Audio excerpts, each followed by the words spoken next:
Good evening, Chair. Calls to order public hearing for Resolution 002-22, Havre de Grace Annexation Zoning Waiver. This evening we have Mr. Stover, Mr. Campbell, Mr. Ward, if you'd like to come forward.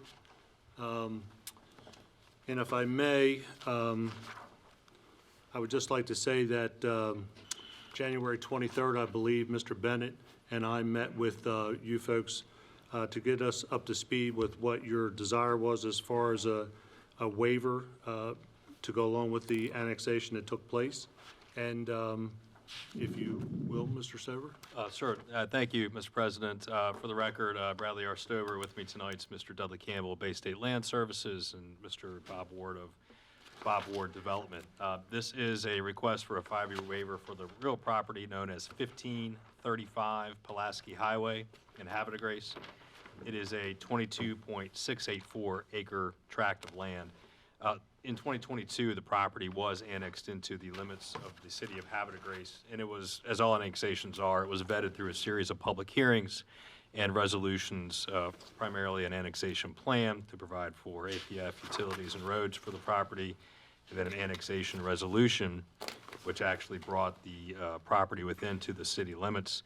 That annexation resolution was enacted back in May of 2022 and became effective in June of 2022, and the developer is here requesting a 5-year waiver pursuant to Section 4-416 of the Local Government Article of the Maryland Annotated Code.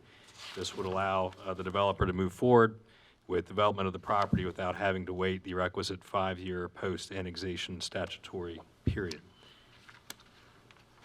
This is not the stuff they teach in law school.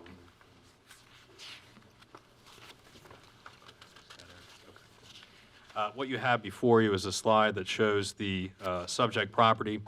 I know it's kind of small there, and after the hearing tonight, I'll pass out, have Mr. Campbell pass out a full size of that exhibit. But essentially, it shows the subject property as being outlined in red. As you can see, it is surrounded by significant residential development within the city limits of Havre de Grace, primarily Bully Rock and Greenway Farms. This property, upon annexation, is intended to be served by City of Havre de Grace water and sewer utilities, as well as City of Havre de Grace roads. And the property is in an area that was designated in the 2016 Master Land Use Plan of the county as medium intensity. So it is in the development envelope. It currently is in the Master Water and Sewer Plan for the county. Now, the reason why we're here tonight is that prior to annexation, the property was zoned GI, General Industrial, under the county's zoning classification. And what you have before you on the screen is from the Harford County Department of Planning and Zoning current zoning map, and you can see a big conspicuous pink, the GI right there, smack in the middle. That is the property that's the subject of this waiver request. As you can see, and as I mentioned earlier, the property is largely surrounded by residential developments that are within the city limits of Havre de Grace. To the south is the CSX Railroad, and then there are some light blue shaded properties that are, excuse me, CI under the county zoning code. Those are properties that front primarily Pulaski Highway, Maryland Route 40. This particular property is not proposed and will not have direct access to Route 40. Rather, access will be through city roads through the Greenway Farms development. So the reason why we're here is that even though the zoning that was assigned by the City of Havre de Grace of residential to the property is consistent with the county's Master Land Use Plan designation of medium, that use, that zoning, is substantially different than the permitted uses under the county zoning of GI, which necessitates the request for a 5-year waiver. We believe that the 5-year waiver is appropriate because residential zoning is absolutely appropriate in this area. I think the zoning map is pretty indicative of that when you look at the properties surrounding it. Quite frankly, we view this as a bit of a quality of life issue. Certainly, in the recent past in this county, having industrial properties right next to residential properties has become a topic of discussion, and the request tonight to move forward on the 5-year waiver would essentially take that big pink rectangle up there that could be used for industrial purposes, eliminate that and make it residential to be consistent with the Bully Rock development that's nearby. Interestingly enough, this property, over the course of time, what's in front of you is the 1990 Harford County zoning map, and there's a lot of purple, as you can see there, which is GI. Our property is up at the very top end, kind of wedged up there by the orange residential. In 1990, significant industrial development was contemplated for this area. However, in 1997, large swath of all that property was rezoned to either residential or commercial industrial uses, and even more of that property since 1990 has been annexed by the city of Havre de Grace solely for residential purposes. So again, we believe that industrial is not appropriate at this location. We believe that the residential zoning that the city of Havre de Grace assigned is absolutely appropriate and consistent with the surrounding neighborhood. And again, the use is intended to be very consistent with the adjacent Bully Rock subdivision. So with that, Mr. Vincenti, we're certainly here to answer any questions any of you may have. Thank you, Mr. Stover. Mr. Campbell, Mr. Ward, do you have anything to add? Yeah, I think Brad did a good job. Council, it's your time for questions. Mr. Guthrie? Correct me if I'm wrong, but do I understand also that this property would be Zone R1? That's correct. And that's with no NRD bump up? I'm going to defer a little bit to Mr. Campbell here. I'm not sure that the city of Havre de Grace even utilizes an NRD bump up that would be applicable in this case. I can tell you that the Mr. Ward's anticipated use is single-family residential that would be similar to what's in Bully Rock. And the city of Havre de Grace does not have a natural resources development bump up. Okay, good. Okay. Council, anyone else? Mr. Stover, I want to thank you for your presentation. It was very thorough when we met in the office, and I've had an opportunity to talk to some Havre de Grace officials too, so we'll go ahead and conclude this public hearing tonight. Sir, oh, that's right, public, I'm sorry. Is there anyone from the public here to speak? There is nobody registered to speak, Mr. President. Thank you. Then with no one from the public to speak, this will go ahead and conclude this public hearing this evening. Mr. Vincenti, Mr. Campbell will hand out a full size of the plan since it's kind of small. That's fine, yes, thank you. And then this will be taken up at a future meeting. So this will conclude the public hearing on Resolution 002-23.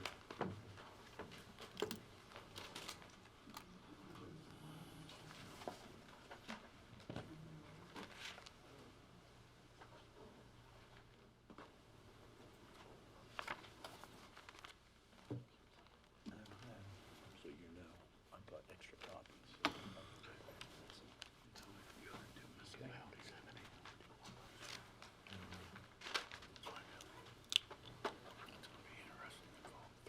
Bill 22 or excuse me, council, if you don't mind, because these are both of the same nature, I'd like to go ahead and move them both at the same time in this public hearing if I could. That would be Bill 23-001 and 23-002, same presenters. Mr. Patine, how are you this evening? Good, thank you. Thank you for coming. Mr. Burke? Ms. Little, whenever you're ready. Nice to be here. It's my first time presenting, so I'm looking forward to it. Okay, so good evening, Council President Vicente, and good evening, council members. So my name is Portia Little. I am the Permits Review Supervisor for the Department of Public Works, Division of Water and Sewer Administration Section. I will be presenting a brief overview of two fire hydrant petition projects. The first petition is for a proposed residential subdivision named Forest Hill Estates, and the second petition is for the proposed Stack and Store Annex in Bel Air. Forest Hill Estates is located at the intersections of Route 24 and Route 23 in Forest Hill, and will be served by Maryland American Water and Harford County Public Sewer. The proposed Stack and Store Annex is located at 726 Bel Air Road, and will also be served by Maryland American Water and Harford County Public Sewer. The Stack and Store is located across from the Goodwill store on Business Route 1 in Bel Air.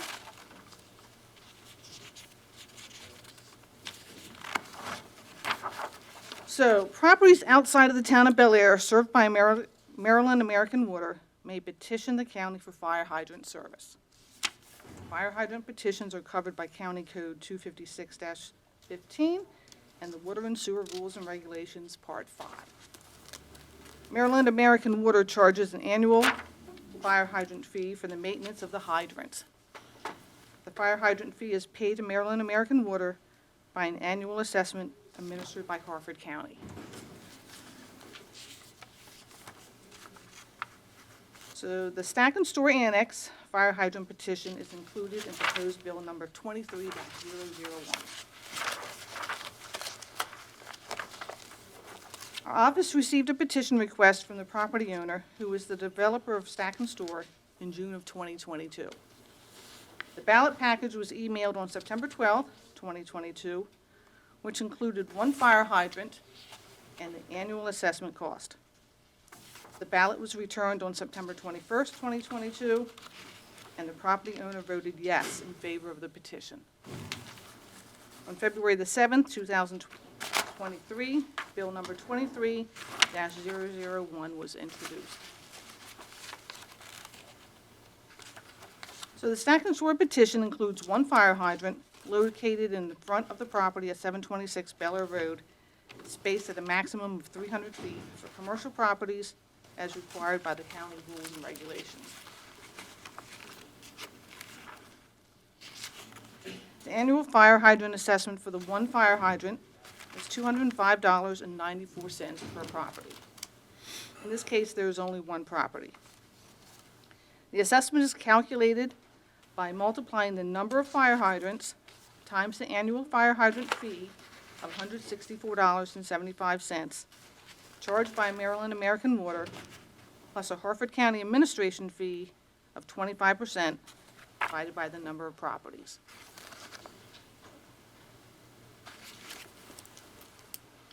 The Forest Hill Estates fire hydrant petition is included in proposed bill number 23-002. Our office received a petition request from the property owner, who is the developer of Forest Hill Estates, in February of 2022.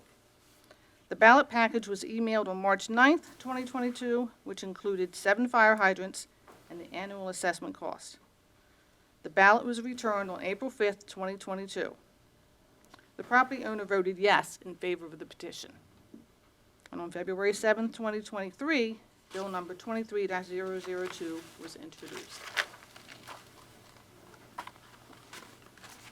The Forest Hill Estates petition includes 7 fire hydrants equally spaced within the development at a maximum spacing of 600 feet for single-family homes as required by the county rules and regulations. The annual fire hydrant assessment for the 7 fire hydrants is $20.59 per property. In this case, there are 70 residential properties.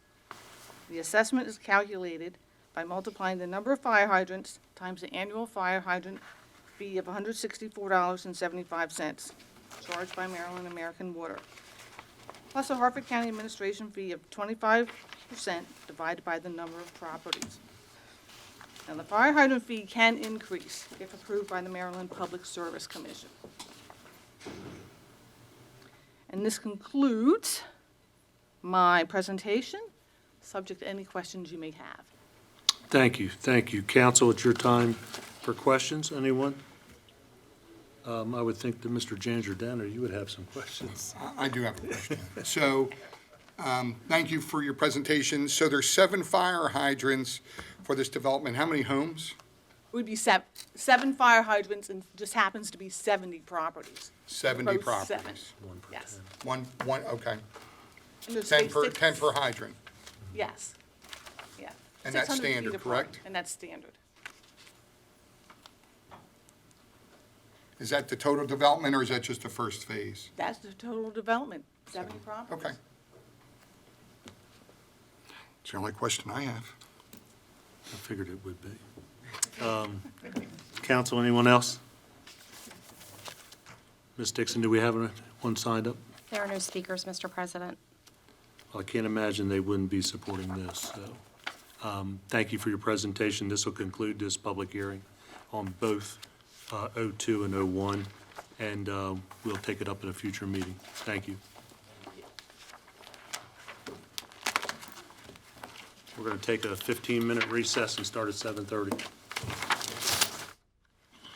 Good Good evening, Chair. Calls to order Legislative Session Day 23-007.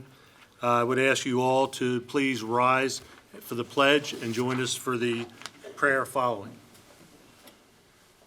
I pledge allegiance to the flag of the United States of America and to the republic for which it stands, one nation, under God, indivisible, with liberty and justice for all. Dear Heavenly Father, we humbly come before you in prayer and ask for your strength, wisdom, and guidance as we navigate our daily decisions. We pray that we are patient, kind, and considerate. We pray that your character would flow from us as we put others first. Lord, please bless our nation's leader. I pray for their strength, faithfulness, integrity, and purpose. Thank you, Lord, for your love, mercy, and grace that enables us and empowers us. In Jesus' name we pray. Amen. Amen. Thank you, Mr. Penman. Agenda item number 4, presentation of proclamations. Mr. Riley, if you'd like to move downstairs, or down front, we're going to remember and honor Doug Howard. Miss Howard, if you and your family members would like to come forward, please. We're going to stand. Go ahead. We're going to stand, gentlemen. Whereas Douglas Wesley Howard is being recognized for his 23 years of volunteer service to Harford County, and whereas Doug was born in Baltimore, Maryland in 1948. He graduated from North Harford High School and served in the U.S. Navy for 9 years. Doug operated his business, Aero Metal Fabricators Incorporated, for 41 years. He married his high school sweetheart, Virginia H. Howard, and raised 2 daughters and a son in northern Harford County. And whereas Doug was chairman of the Whiteford, Cardiff, Pilesville Street Community Advisory Board for the past 23 years. Throughout his tenure, he worked with the Maryland Department of Environment during the cleanup of the 26-acre Miller Chemical and Fertilizer Corporation site in Whiteford. He worked with numerous community members to improve this site distance along 24 and St. Mary's Road, and coordinated a tree planting of 22 pine oaks along Maryland 165. Doug also worked on the reliability of Delmarva's power service to the North Harford area. As a result, 2 alternative ways to route electricity were provided, and whereas Doug informed the Harford County Local Emergency Planning Committee of chemical transportation and storage at the Califine Delta Energy Center located just over the Maryland-PA border in Delta, PA. As a result, a tour of the Calfine plant was provided and a discussion took place in order to protect Harford County emergency workers and local firefighters in a possible mutual aid response. In addition, Doug continued to pursue the Whiteford Cardiff walking and biking trail along Maryland 165. He also worked on the overuse of Kilgore Falls, which prompted a permanent reservation program to reduce traffic and trespass issues. Now, therefore, we, the County Council of Harford County, Maryland, on the 7th day of March 2023, do hereby salute Douglas Wesley Howard, 23 years of service, and extend our appreciation for his dedication to the citizens of Harford County. Before I give the proclamations, I had the privilege of knowing Doug. I served on the Whiteford Cardiff Council with him. It was over 23 years ago. I was chairman then, and he took over after me. I went on to become the clerk of the court. What I know about Doug is that whenever I spoke to him, he had a lot of loves. He had a love for his country. He had a love for cooking. He loved to cook the barbecue and the pit. In fact, steeplechase. You remember I used to stop by at the steeplechase and get his roast beef sandwiches. And he also loved his family. He talked very, very often about his family. And so we also want to thank Patty Hankins. She's the one that brought this to us. So, Patty, thank you very much. We also have Councilman Schroeds in the audience somewhere. And Councilman Schroed was, Councilman, if you'll come up, he was very dear to Doug, and they had some moments together, and he'd like to say a few words. Thank you, Councilman Rowley. Yes, and I can't say enough about your father and your husband. He was just an amazing guy, and he's incredibly proud of you. But I knew him most, of course, being on the council 16 years. I feel like I was on his speed dial all the time. Most of those things mentioned in the proclamation, those were things that we tackled together, and he was a big part of that. He loved northern Harford County. He especially loved Whiteford and Cardiff and Powellsville and those areas. And Patty, thanks for bringing this forward, and the council for remembering him this way. I know it means a great deal to the family and our community, but but most of all, he was a great friend. You mentioned the tree plantings. I did that with him. I was also involved with the Isaac Walton League with him. We had many sorts of connections over the years, but he was gone too soon, as we know, and I know it surprised me, and it's just been a great loss. But thanks for allowing me to comment on him, and we'll just always remember him, and hopefully this commemorates that. So thanks for sharing your dad and husband and grandfather with us, because he's done some great things. Thank you.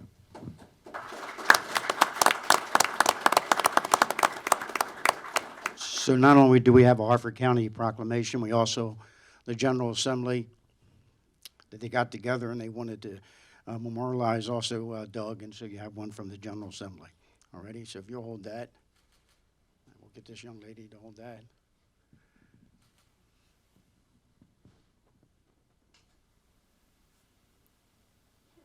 Have the whole back row shift this way, please.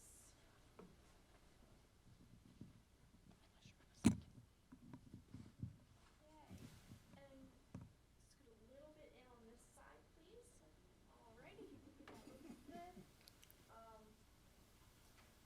Mr. Guthrie, could you step on the other side of Mr. Schroeds?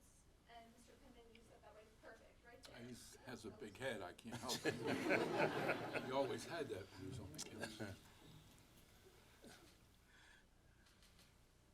Alright, that looks good.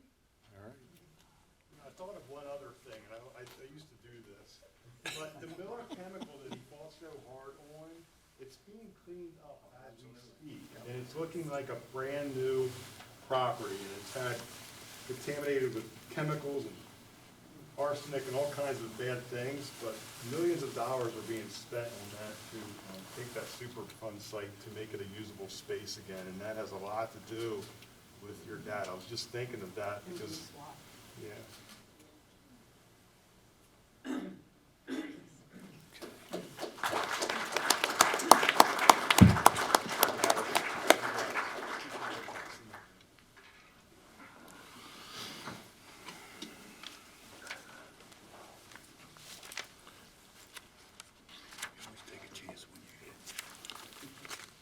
Very nicely done. Agenda item number 5, consideration of petitions, applications, appointments, and nominations. Executive appointments, Director of Economic Development. May I have a motion, please? Council President, I move to approve Karen Holt, Director of Economic Development. Second. Thank you, Mr. Guthrie. It's been moved and seconded to approve Karen Holt as the Director of Economic Development. Is there any discussion? Mr. Giangiordano? Yeah, I know Karen's not here today. I know Greg is here, I think, from Economic Development. I saw him a couple minutes ago. It's nice to have Karen back as the director. She was a director before, assistant director, so she's been in the system, working with the county before. I've worked with her last 4 years, so I appreciate her experience and working and taking on this position, and I wish her the best. Thank you. Anyone else? I think it's important to point out as well as she's not with us this evening because she's in Arlington at the Association of Defense Communities National Summit, and she's being inducted as president of the national organization. So kudos to her, and I too look forward to supporting her. Ms. Dixon? Mr. President? Aye. Mr. Guthrie? Aye. Mr. Penman? Aye. Mr. Giangiordano? Aye. Mr. Riley? Aye. Mrs. Bulls-Saddles? Aye. There being 6 votes in the affirmative, 0 in the negative, the appointment is hereby approved.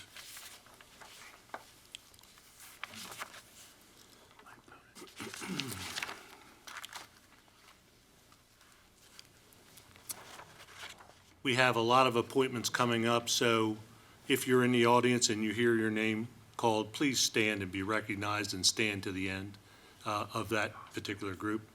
Board of Ethics, may I have a motion, please? Council President, I move to appoint David Woods to the Board of Ethics. Thank you. May I have a second? Second. Thank you, Mr. Penman. It's moved and second to approve the new appointment of David Woods. Mr. Woods, are you in the audience? I don't see you. Is there any discussion? Ms. Dixon? Mr. President? Aye. Mr. Guthrie? Aye. Mr. Penman? Aye. Mr. Giangiordano? Aye. Mr. Riley? Mrs. Bosados? Aye. There being 6 votes in the affirmative, 0 in the negative, the appointment is hereby approved. Economic Development Agriculture Advisory Board, may I have a motion? Mr. President, I make a motion. Mr. Riley? New appointments of Nick Bailey, Kate Dalem, Tracy Gay, Henry Holloway, Candice Lure Pierce, Donald Lyons, Michelle Magnus Hill, Victoria Stone. Are they in the audience? I don't see anyone rising yet. Okay, reappointments of William Amos, Alice Archer, Janet Archer, David Boniface, Emily Dallin Beavers, Quentin Corwell, Jason Gallion, Derek Hopkins, Reese Jones, Andrew Neese, Gregory Merle, and Robert Tibbs. I know Mr. Tibbs is in the audience. He's got a bad knee, he might not be able to stand up. There he is. Thank you, Mr. Tibbs.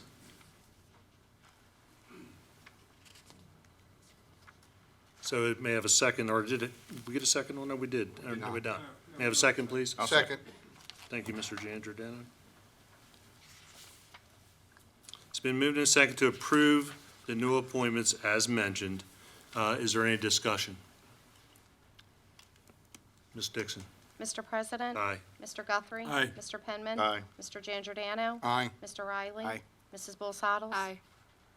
There being 6 votes in the affirmative, 0 in the negative, the appointments are hereby approved. Economic Development Advisory Board, may I have a motion? Council President, I make a motion to approve the following for Economic Development Advisory Board.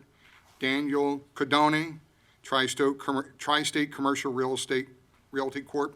Rick Bodell, former franchise brand president. Muhammad Sual, self-employed. Patty Parker, Director of Sales Marketing, Hilton Hotels, Bel Air. Gilbert Kennedy, President, Harco. Monica Worrell, Business Development Director, APG/FCU. Tony Steelman, Atlas Engineering, Altus Engineering. Mary Morris, University of Maryland, Baltimore. John Michael, Profile Partners. Joan Michael. Nickel. Patrick Mullen, QED Systems LLC. Samal Pendia, IQVIA Inc. Kenneth Shannon, IT Project Management Consultant. Henry Allen, Systems Engineer. Land Use, I guess I'll stop there. Land Use, Kristen Kirkwood, Harford Land Trust.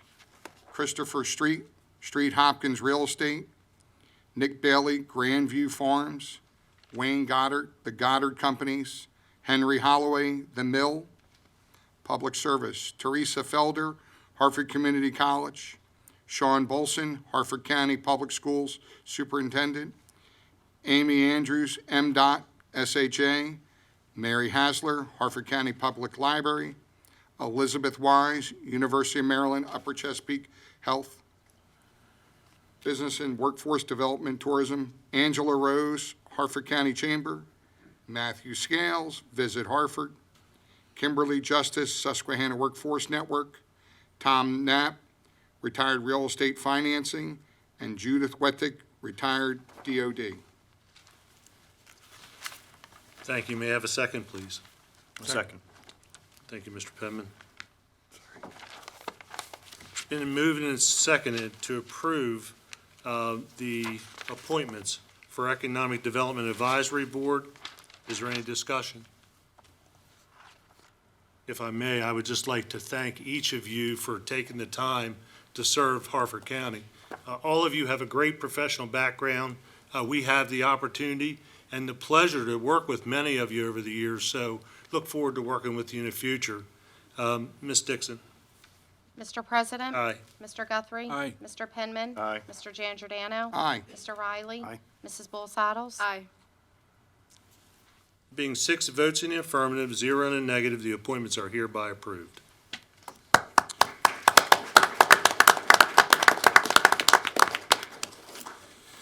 Building Code Board of Appeals, may I have a motion? Council President, I move to appoint Building Code Board of Appeals, reappointment of Carl Hauser, Paul Milano, Jay Van Duzen. New appointments, Jeffrey McBride. It's actually, we're approving the appointment, we're actually not doing the appointment. The county executive. Correct. So we are approving, yes. Motion to approve the reappointment of Carl Hauser, Paul Milano, Jay Van Duzen, and a new appointment of Jeffrey McBride. Thank you. May I have a second? Second. Thank you, Mr. Riley. I would like to point out that both Mr. Van Duzen and Mr. McBride are in the audience. Is there any discussion? Ms. Dixon? Mr. President? Aye. Mr. Guthrie? Aye. Mr. Penman? Aye. Mr. Giangiordano? Aye. Mr. Riley? Aye. Mrs. Bull Saddles? Aye. Being 6 votes in the affirmative, 0 in the negative, the appointments are hereby approved. Thank you, gentlemen.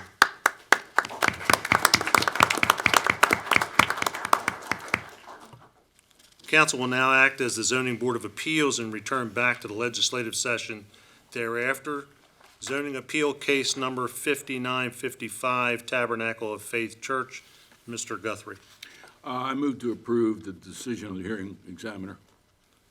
Thank you. May I have a second? Second. Thank you, Mr. Giangiordano. It's been moved and seconded to uphold the decision recommended by the zoning hearing examiner.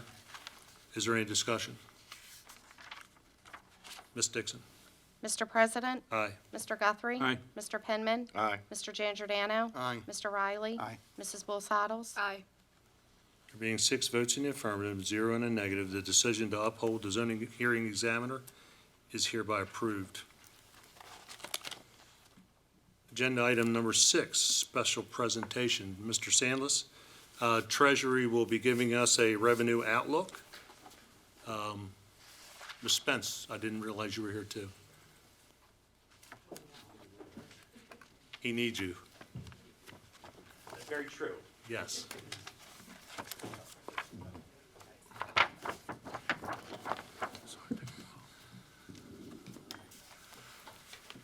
Good evening, Council President, members of the council. As many of you know, the county executive right now is getting busy preparing his fiscal year '24 budget, which we hope then to present to the council in mid-April. And while the county exec has certainly been communicating some of the aspects of the fiscal outlook and the county's revenue picture through the State of the County address and a couple of other avenues, he wanted to kind of provide a little more deeper dive into that fiscal outlook, into those actual revenue numbers. So what you'll be seeing tonight is in large part kind of what we were sharing with the 3 credit rating agencies about a week or so ago in preparation of the county's bond sale. To that end, the county has just recently received word that we once again kept our AAA from all 3 credit rating agencies, S&P, Moody's, and Fitch.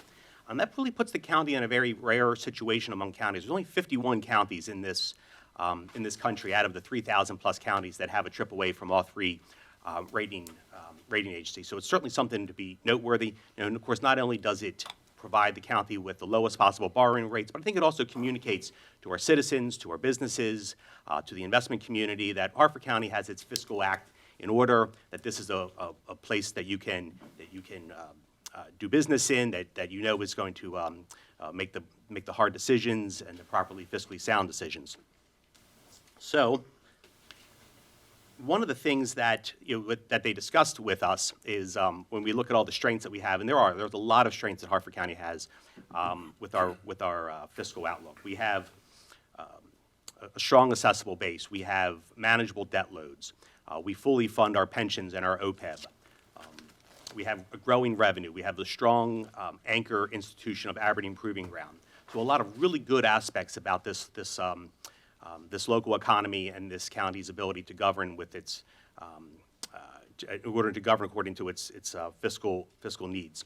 However, there are some concerns that we did have with the rating agencies that they did express to us, and in large part, that deals with this idea of a structural deficit. I should note that a structural deficit does not mean that we are running a deficit where we're borrowing money to pay for operating expenditures. What it does mean is that we have ongoing revenues at this level, but we have ongoing expenditures at a higher level. So if you were to think about this on an individual basis, so let's say if you were a family and you were bringing in $9,000 of income a year, but you were spending out $10,000 in expenditures on things like mortgage and electricity bills, food bills, and all and the like. So that's kind of the concern. And while we can certainly fund that in the short term using fund balances, and we have significantly increased our fund balances over the past several years, it's not the type of situation that is sustainable in the long term. Eventually, you would run out of those decisions. And each year where you continue to finance your ongoing operations with one-time revenue and prior year surpluses, you make it that much more difficult to correct it in the future. So with that, take a look at, this here was the general fund budget on the revenue side that was adopted in May. We had a total budget of a little bit more than $752 million. See, the primary components of that revenue source are the county's property taxes and our income taxes. But you will see there appropriated fund balance, and this gets to some of that one-time revenue use. We have two appropriated fund balances here. The first one, just shy of $86 million that came out of our unassigned. And then also this year, we kind of had a unique situation with the way that the calendar fell. So we had a 27th pay. Normally, we have 26th pay. Of course, we do set aside money to pay for that 27th pay, so we were able to deploy that. But total, out of this $752 million, we had just shy of $90 million of one-time expenditures. And it's okay to use fund balance. I mean, fund balance is either savings or excess revenues from prior year, and there certainly is no harm in using it to augment your budget, to take care of certain priorities. The issue is that a lot of that fund balance was used to fund ongoing expenditures. So if you look on, let's go to the next slide, you'll see here, these are just some of the broad categories that we have, that we funded in that fiscal year 23 budget. You see education, public safety, of course, taking up the lion's share of the budget, almost 3/4. Debt service, which is when we sell our bonds, and then some of the smaller areas. But then under PAYGO, that's our a lot of our one-time expenditures. That's money that we put into the capital budget to pay for either things that could have otherwise been bonded or certain long-term or medium-term assets, such as new vehicles, technology infrastructure, so things along those lines that are not necessarily ongoing expenditures. So ideally, when you appropriate fund balance, you would have whatever you're appropriating in fund balance should more or less kind of equal what you're doing in an ongoing way. Now, there are times where you need to use fund balance in order to fund ongoing revenues. Perhaps if you were in a recessionary environment, or if there were certain emergencies or things like that you had to take care of, then by all means, it certainly is an appropriate thing to do. Kind of the issue that we had with this budget is that the revenues were already increased by 7%, but the budget was increased by 14%. So it kind of gives a little bit that we were having strong revenue growth, but still also at the same time strong expenditure growth. And this next slide kind of just shows a history of that, of those budgets over the past 5 years. And you'll notice that year in and year out, we've been growing the budget about 6%, but you'll see in that fiscal year 23, up 14%. Again, with most of the increase, they're going to education, public safety, but you also see increases across the board. And I just want to say that this isn't saying anything about any of these increases. There were certainly a lot of needs among all the agencies where we were all dealing with 9-10% inflation. There was recruitment and retention issues. We know that costs were going up for everything from fuel to food to cleaning products. You name it, we were dealing with inflation, so there was certainly going to be pressure on the budget accordingly. However, at the same time, we had a very aggressive budget going up by 14% from the prior year. So what does that then mean? So this is how we get into this idea of the structural deficit. So our our ongoing revenues in fiscal year '23, that's your income tax, your property tax, all of that, was just shy of $663 million. Your ongoing expenditures, this is your operating money to the schools, money to the sheriff's office, money to my treasury department, all the things that are ongoing was more than $720 million, leaving a structural deficit of just shy of $58 million. Again, we did not have to borrow money in order to do this. This was certainly not the case of, some jurisdictions have true deficits where they actually have to borrow money. Actually, there's an article in today's Wall Street Journal about these smaller towns and smaller counties that need to borrow in order to just make their payroll and their routine operating costs. We are certainly not in that situation. We are talking about using prior year surplus, kind of money in the bank, if you will. But again, this kind of creates a problem that isn't necessarily, that is not sustainable in the long term. And then on one-time funding, we talked about the just shy of $90 million of fund balance, and we had one-time expenditures of about $32 million. Most of that was at PAYGO of about $28 million, and then the other $3 million or so was that 27th pay. So again, this is what's creating a bit of this imbalance that's going to be a challenge to address in both kind of this upcoming budget, but probably really even in the next couple of budgets. So, general fund revenue, where do we start from? What do we look like about midway through the budget, and what's our preliminary numbers for next year? And I'll admit that forecasting revenues is always a challenge. Years ago, I used to work with former Howard County executive Chuck Eckert in a former life, and he would always say that we know these estimates are wrong, I just don't know by how much. And this is true. And that's one of the reasons we always certainly try to budget, or on the revenue side, very conservatively, so that we give ourselves some of that wiggle room so that we don't have to make mid-year cuts and the like. So fiscal year '23, right now, we are looking good on, we are going to come in over budget. And you may look at that and say, oh, okay, well, it's maybe the situation isn't as bad as it appears. The problem is almost all of this, and I'll talk about this more in the next couple of slides, almost all of this variance is due to a one-time distribution we've received from income tax that the consensus is both at the state, at the comptroller's level at the state, and among all my peers in the other counties that saw a similar strong number, that is a one-time revenue number, and that's something that we can't necessarily expect. But I'll talk a little bit about that more in detail. But then we are expecting, again, additional growth into fiscal year '24 as well. So all told, our budget and our ongoing revenues, if we look at the preliminary number for right now for fiscal year '24 versus what we budgeted in '23, is up by about 4%. And to some extent, I would expect some of these numbers to increase as we get better information from a host of areas.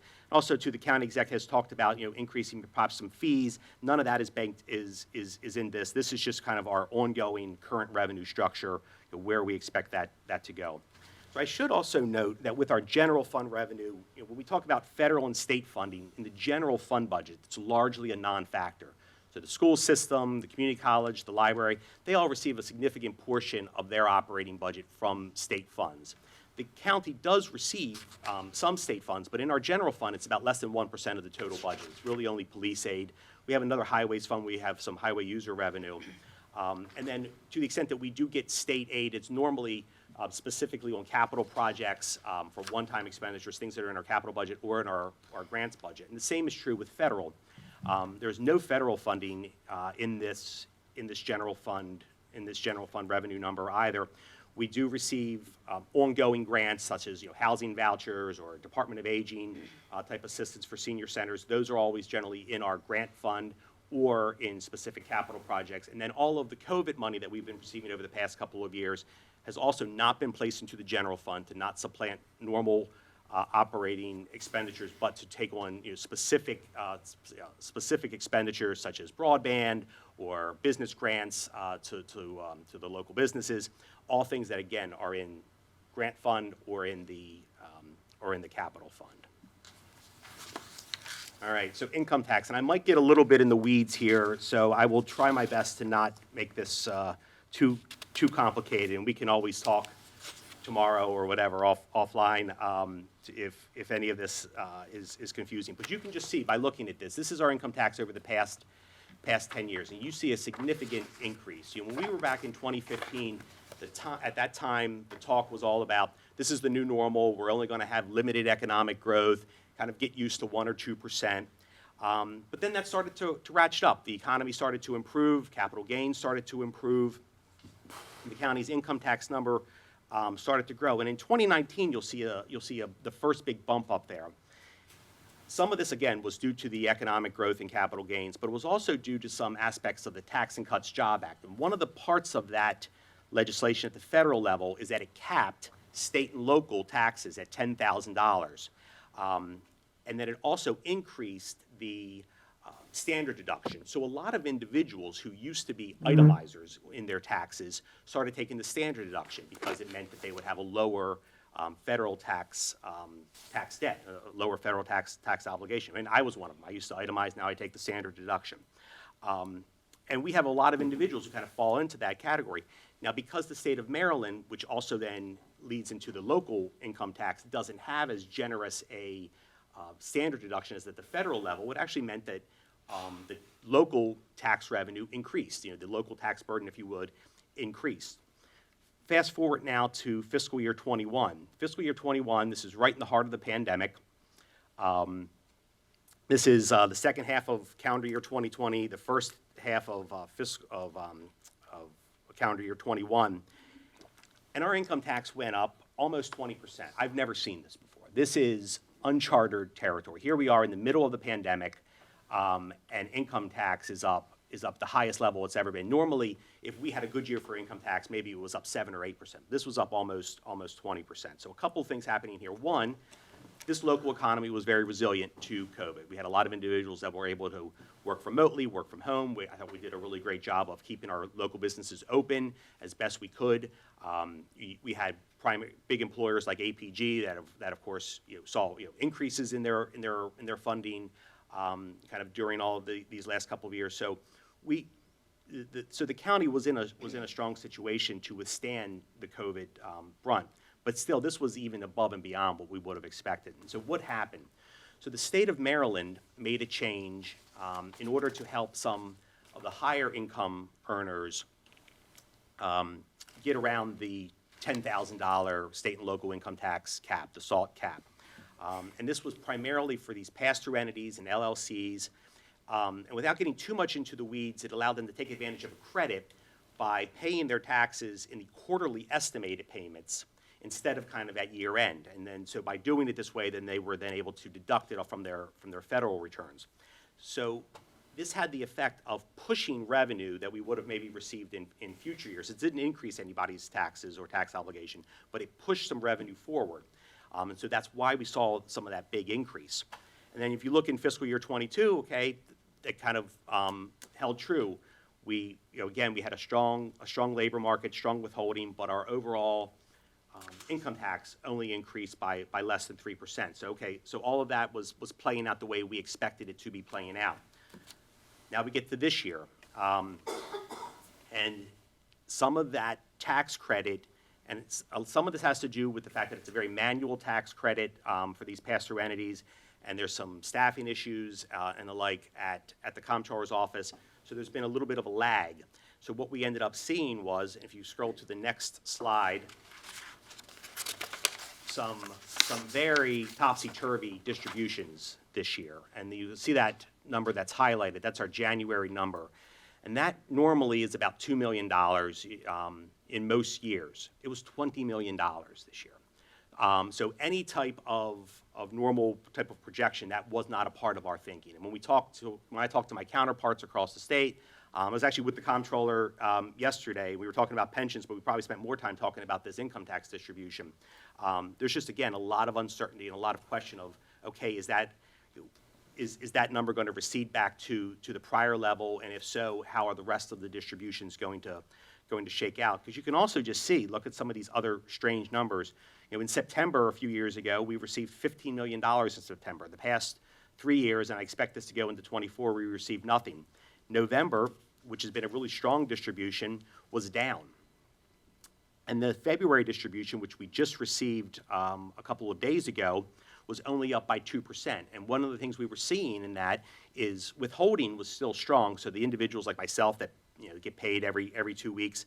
That portion was holding up pretty firm at about 5%, but the estimated payments that businesses and higher income individuals pay into the system, that was actually, that reversed. So and what we found is a lot of businesses were overpaid, if you will, with their state taxes, so they did not even have to pay in for their fourth quarter. So where all of this kind of goes into is that when it comes to our income tax, it's not just about the economy. And there are certainly concerns now about the economy. There was a consensus, it seems to change all the time, but that we are going to have a mild recession in 23, possibly into 24. We're hearing lots of talk that this recession might be very uneven, that it might be what they call a rich recession. Because the labor market is still very tight, those individuals at the lower income level might still see their wages rise because of a tight labor market, but those individuals at the higher income level, because of difficulties with the stock market, because of some other pullbacks, might see a hit in their personal income. And one of the things we now see with our income tax is that it really is driven particularly by a lot of the higher income earners. That's really where a lot of the growth has been coming from recently. But putting aside the economy, we still just have this idea of how the distributions are made, how changes in tax laws work and timing. And also, too, when you get to a lot of these wealthy individuals, sometimes the decisions that they are making as to when they are choosing to pay certain tax liabilities might have nothing to do with the economy. It can come down to individual family situations, when it's time to move money into a trust or whatever.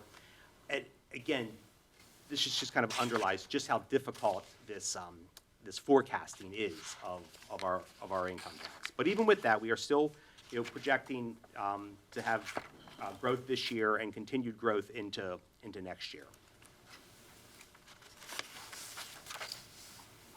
So on to property tax, which is our other primary revenue. Kind of similar to what we saw with income tax. About 10, 15 years ago, we were coming out of the housing boom and bust. We had very limited growth in assessments for many years. But around 2017, 2018, that starts to pick up. And then particularly in 2020, 21, those assessment increases, again, continue to pick up. Harford County has a strong real estate market, particularly on the residential side, and we saw this during the pandemic. Lots of home sales, lots of rising property values. Again, a desirable place where people wanted to live or move or expand and move into bigger homes. But as you can kind of see from this graph as well, in 23, that trajectory takes a dip, and that was because we did, as a county, decide to lower the tax rate, 5 cents from the general fund portion of it, 89 cents to 84 cents. Now, eventually, with assessment growth, we'll recapture some of that lost revenue, but we will be on a kind of a new trajectory kind of going forward. And as we look into 24, we did just have a really strong reassessment in the Bel Air area. We were up 16%. That will be reassessed over the next 3 years. Next year, we'll be reassessing the Route 40 corridor and then the northern corridor after that. And the way assessments work is each year, 1/3 of the county is reassessed and it's phased in over those 3 years. And so this next slide just shows our assessable base. And same story we were talking about before. You see that continued assessment growth indicative of a jurisdiction with a healthy assessable base, one that's growing, but one that I think is not necessarily growing too fast that it would cause some type of a housing crash. If we would have went back 15 years ago, you would have saw a much more precarious ride up and then, of course, a drop down. I'm still maintaining that I don't think that we're going to see that type of a correction, that our home values here eventually might slow down a little bit, but we still have some catching up to do. And I do foresee the assessable base kind of continuing to grow for the next several years. Something that is worth noting is our commercial industrial base. And this is also holding its own. There's a lot of concern nationwide about about this. If you look at areas where they have large central business districts, and now there's these office buildings that are largely vacant because individuals are more working from home or they're doing hybrid. We don't really have that. We don't have like a downtown corridor like a Baltimore, even a Towson or a Columbia. We have smaller office parks, and when it comes to retail as well, we don't have some of these large shopping malls that are now suffering kind of the fate of malls. We primarily have a lot more smaller scale retail, oftentimes anchored by grocery stores or big boxes. So we're in much better shape, I think, with our commercial industrial base than, again, some other jurisdictions. But again, something to keep an eye on.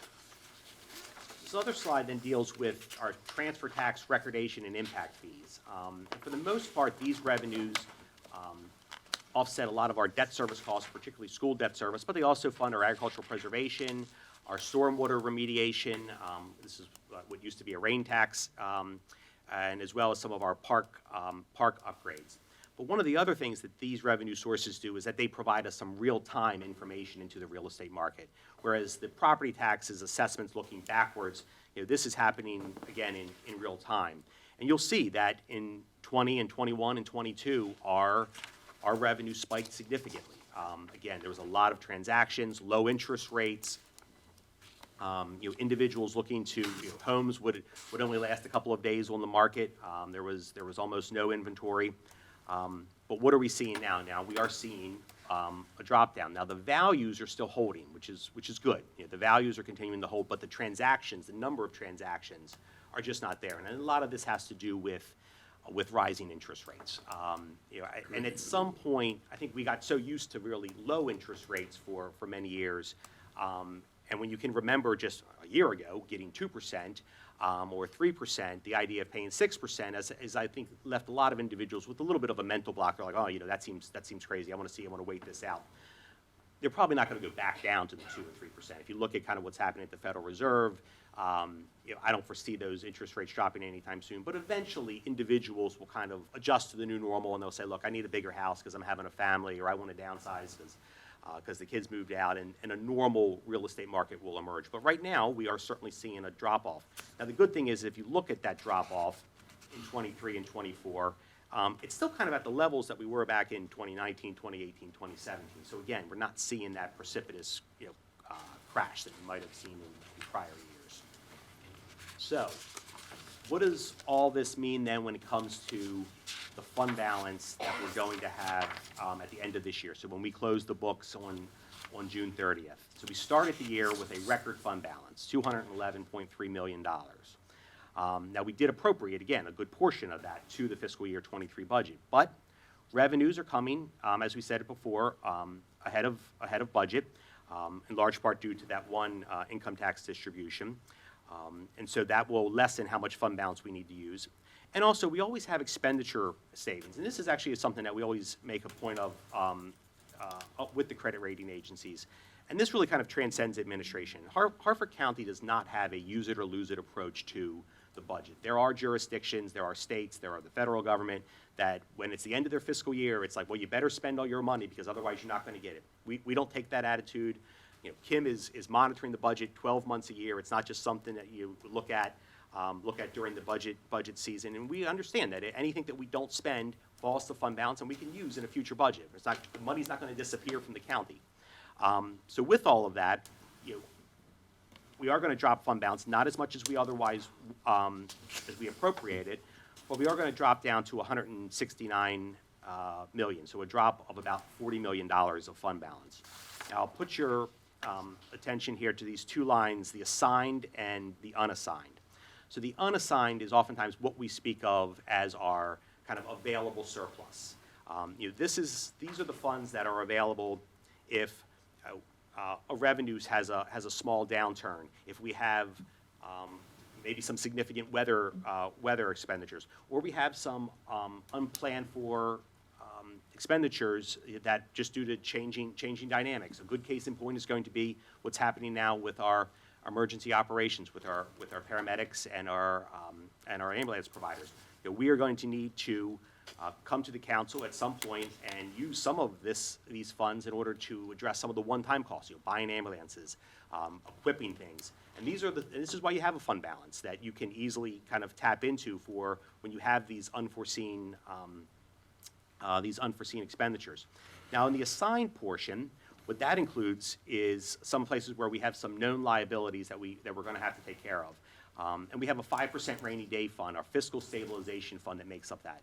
Harford County has not had to tap into that, and that's another thing that the credit rating agencies note, because that funding is there, that if we had a significant economic downturn or a major recession or a major natural disaster, that we would have funds available, and it's only 5% of the budget, but that we would have funds available to kind of get back on our feet.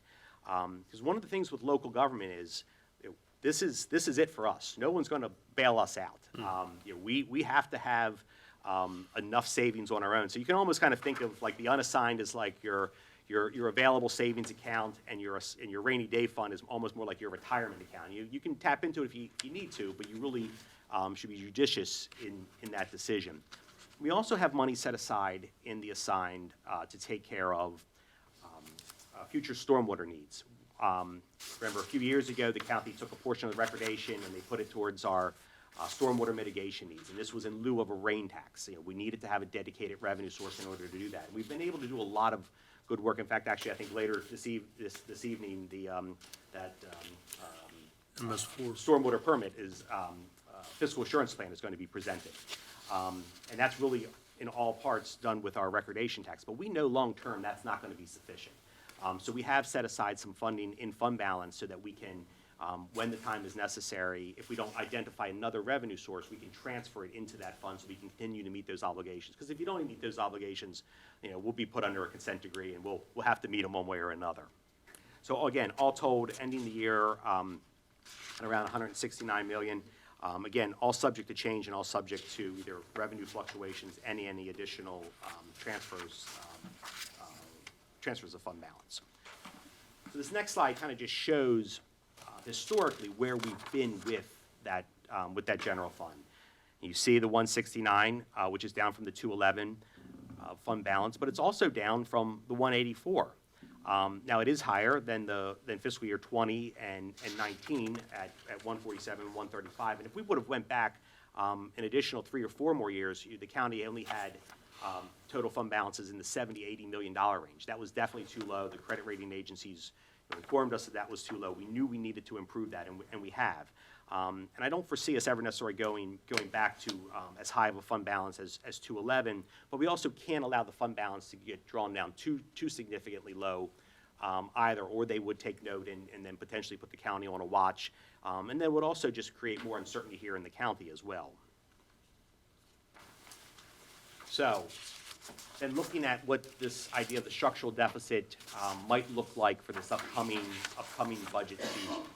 So that's $688.6 million. That's the preliminary revenue projections. That took into account the assessment growth of the Bel Air area. It took into account the income tax growth.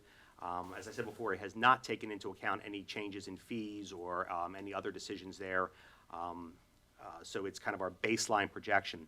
But if we were to take just the ongoing expenditures of this current year's budget of $720 million, next year, even with the revenue growth, we still would have a structural deficit of $31.7 million. And then, as we all know, it's very difficult for costs to stay the same. We know that there are places that budgets are going to increase. We know that certainly in emergency operations, whether it's on the 911 dispatch side or if it's on the paramedic side, we know that there's cost pressures in every area, whether it's dealing with body-worn cameras, whether it's dealing with salary concerns and salary plans, whether it's dealing with other state mandates, increased fuel costs, solid waste disposal costs. We know costs are going up. So even if we take just a very modest deal of saying, well, just grow that amount by 3%, then that would lead then to a structural deficit of $53.3 million. So again, we kind of have a situation that that will require some tough decisions, and I know that the county executive is working towards that, and we'll be working with the council to address those as well. But just kind of want to explain, just exactly what this situation is and what is causing maybe some of the challenges of this upcoming budget season. I will just hit on the coronavirus direct aid. We're hopefully on the back end of this pandemic. I do not think we're going to be receiving any more additional COVID money, but all told, we were awarded about $132 million, and we have received kind of cash in hand, almost all of that, $117 million, and we've spent just shy of $100 million. We still have some other planned expenditures that we're working our way through, and in large part, that's a lot of broadband and things like that, as well as some assistance with certain things with housing and some transit expenditures as well. But we've pretty much already mapped out all of the expenditures of those funds. I mean, they're also very specific on what you can and can't use them for. So there is not lots of pots of just extra COVID money sitting around. As I said before, they're not going to return. Just real quickly to kind of go through them just for your knowledge. That federal coronavirus relief aid, that was the first round of CARES Act. That was when, in the heart of the pandemic, we received about $45 million. Originally went to the state, then it flowed to the counties. We split that, half of it to be used for directly dealing with the pandemic, buying things like PPP, technology upgrades, and then the other half we provided those business assistance grants directly to local Harford County businesses. We were able to spend all of that money well before the deadline was enacted. It's actually been spent now for probably about 2 years, so there isn't anything remaining there. Then early on into the next administration, to the Biden administration, the county received just shy of $50 million in ARPA aid. Now the deal with the ARPA aid is that it was very restrictive in what exactly you could and couldn't use it for, and that's one of the lessons we were kind of learning as direction came out from Treasury, and then the county had tried to address the use of ARPA fundings into those eligible uses. So a lot of that is going into broadband. That's where we've been putting a lot of those ARPA funds. Also trying to put ARPA funds into upgrading HVAC units, particularly air handling units. That's one of the other allowable expenses. Provided some hazard pay to county employees and to bus drivers and food service workers at the school system. There's some parks projects that we're able to work with. But again, all very, very specific on what we can use that ARPA funding for. And again, with all of those fundings, we did not put it into the general fund, either in the grant fund or specifically on capital projects. Those other federal funding, those are some targeted CARES money, specifically for transit, for buses, things like that, and then also for some emergency rental assistance. So those are also funds that can only be used for certain specific purposes. And then other state funding, the state provided some of their revenue to the county for the county to issue in the form of business grants. Since we did such a good job of it with the federal dollars, they more or less just kind of piggybacked onto that model, and those funds are also long gone. So again, there won't be any new COVID money, and we have to have all of it more or less spent in the next couple of years. So on to kind of the question of bond authorization and the capital budget, and it's just something that the county exec has spoken a lot about. So each year with our capital budget, we need to come up with funding sources to support all of those long-term capital assets. And we primarily do that either with either outside money, grant money, state money, or by issuing debt. And again, we only issue debt for long-term assets in this county. We don't issue debt for operating. We're doing it for schools or bridges or parks, things all along those lines. And you can see that in each year how much we authorize as far as bonds corresponds to what we budgeted for those various projects. And as with the general fund operating budget, the capital budget also spiked last year as well. So we were up to $131 million. Kind of before that, it would bounce around, but generally in that $50–60 million range. Now, those bonds, at this point, it's more or less just like an invitation to take out a loan. We don't actually incur the cost until we sell the bonds. So next week, when we sell our bonds, we're selling $50 million of bonds, then we'll have that debt service for the next 20 years into the future. But at this point, so when we talk about bond authorization or capital projects being funded, oftentimes, really what that means is that we just have the mechanism in place that we can take out future debt to pay for those projects.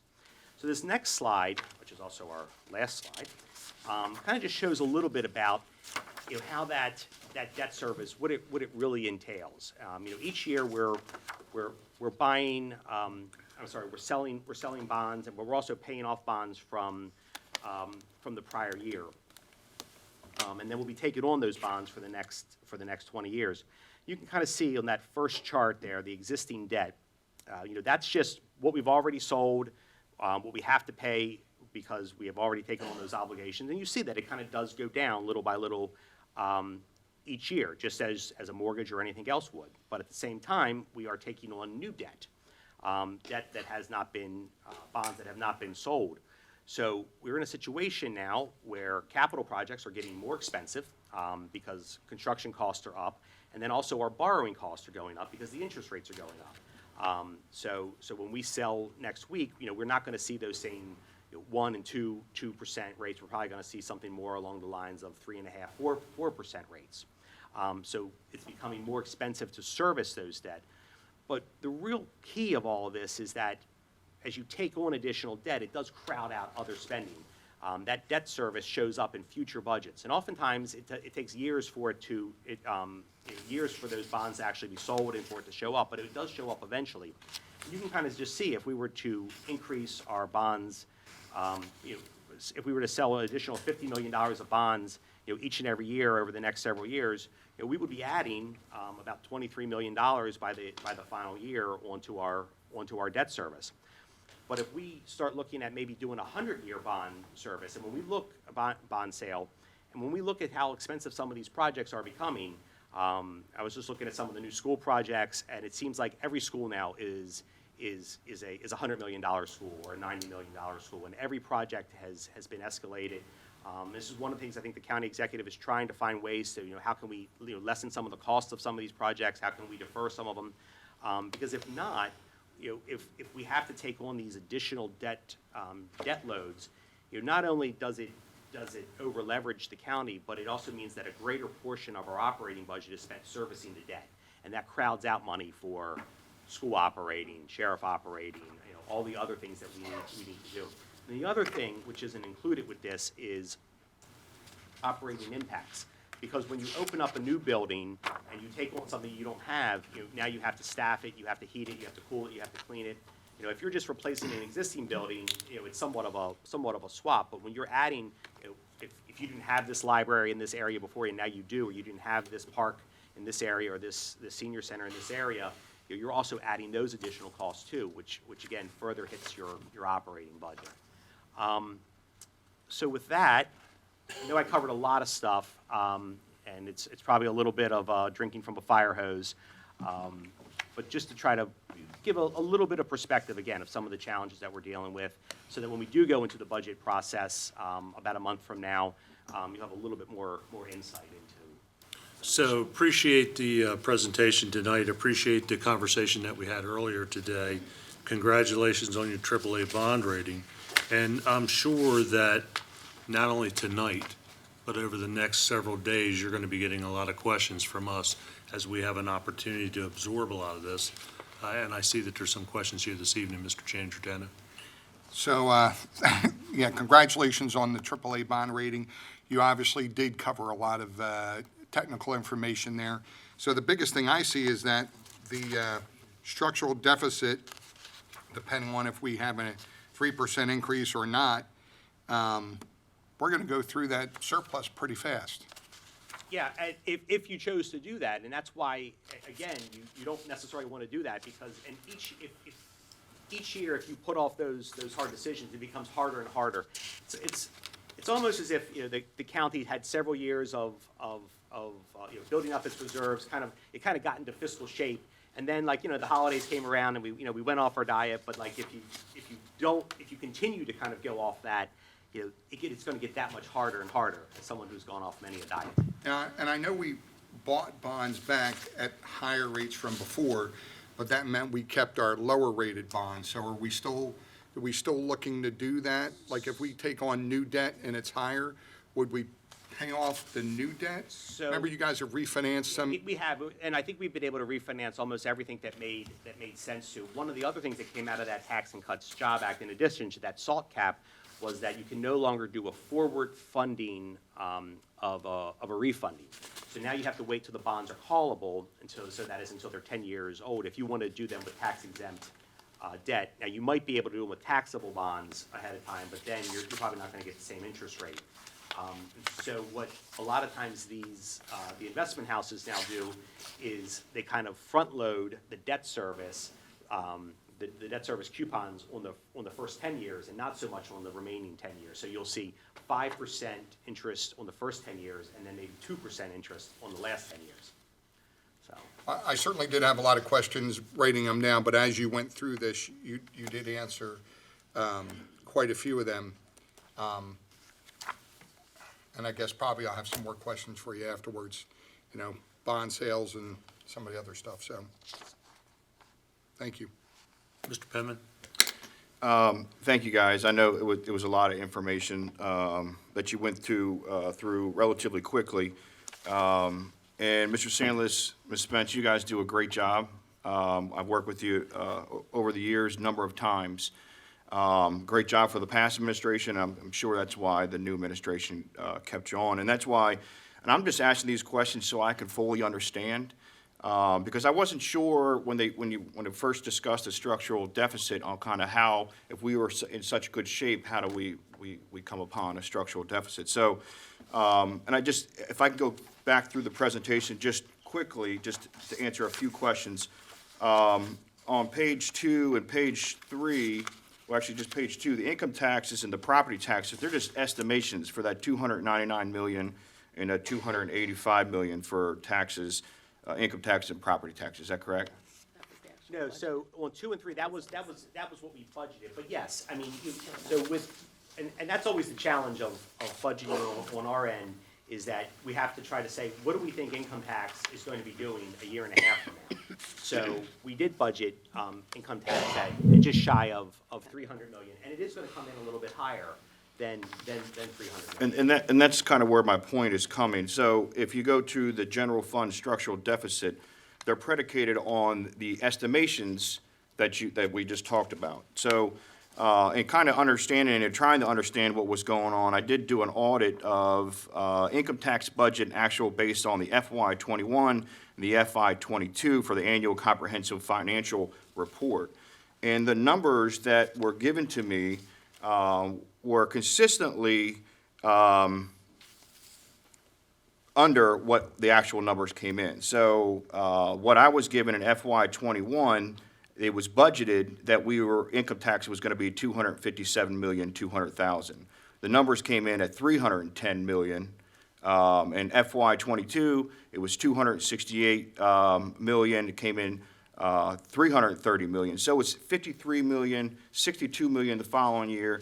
Now this year, it's obviously projected at $299 million, and we're yet to see what that number actually comes with. So if you look on slide 7, those numbers, I think it's 7. Just bear with me a moment. Yes, 7. The numbers, I don't think are reflective of what the projections were. So if you go income tax on FY22, the actual was $330 million, but you have $298 million just based off the audit that I have. Yeah, and that is correct. That particularly in 21, you think back. So when in 21, the pandemic was just more or less underway, and we're trying to figure out, well, what do we think income tax is going to do in the next 18 months?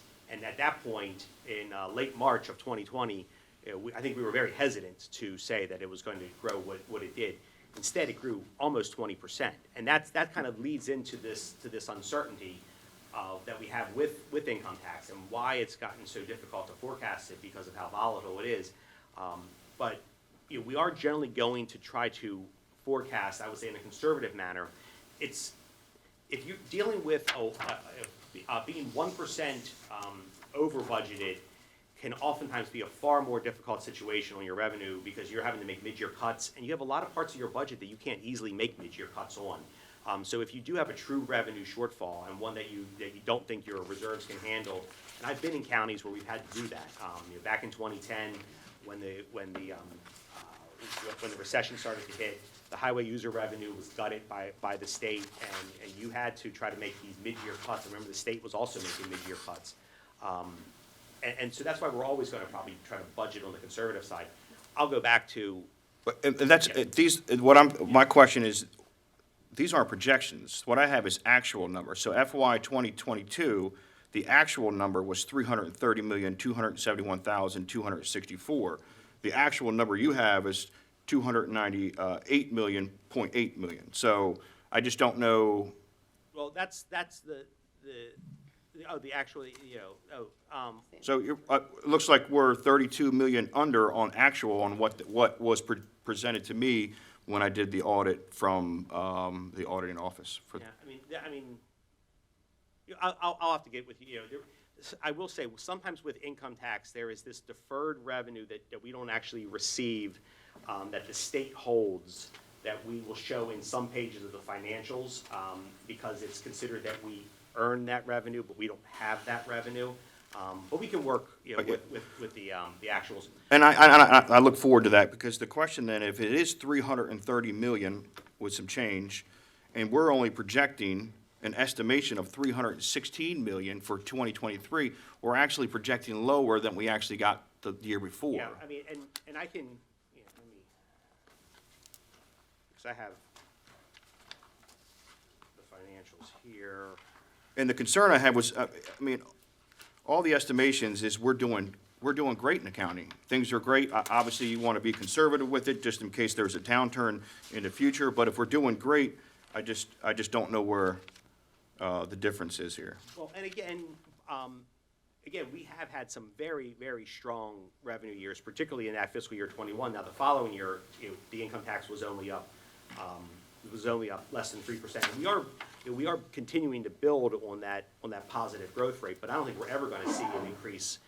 I wouldn't assume that we would have a 10% growth rate for next year off of income tax. And again, when I talk with people at the comptroller's office, when I talk with people at the various counties, I think what we're all expecting is that, again, with some of these issues with the distribution formula and also the possibility of recession, that more people are looking at becoming more conservative with their income tax number. But again, if it does come in higher than that, and I understand this makes it difficult during the budget process, we want to try to budget and forecast our revenues as realistically as possible, because if we don't, then we underfund, if you will, ongoing expenditures.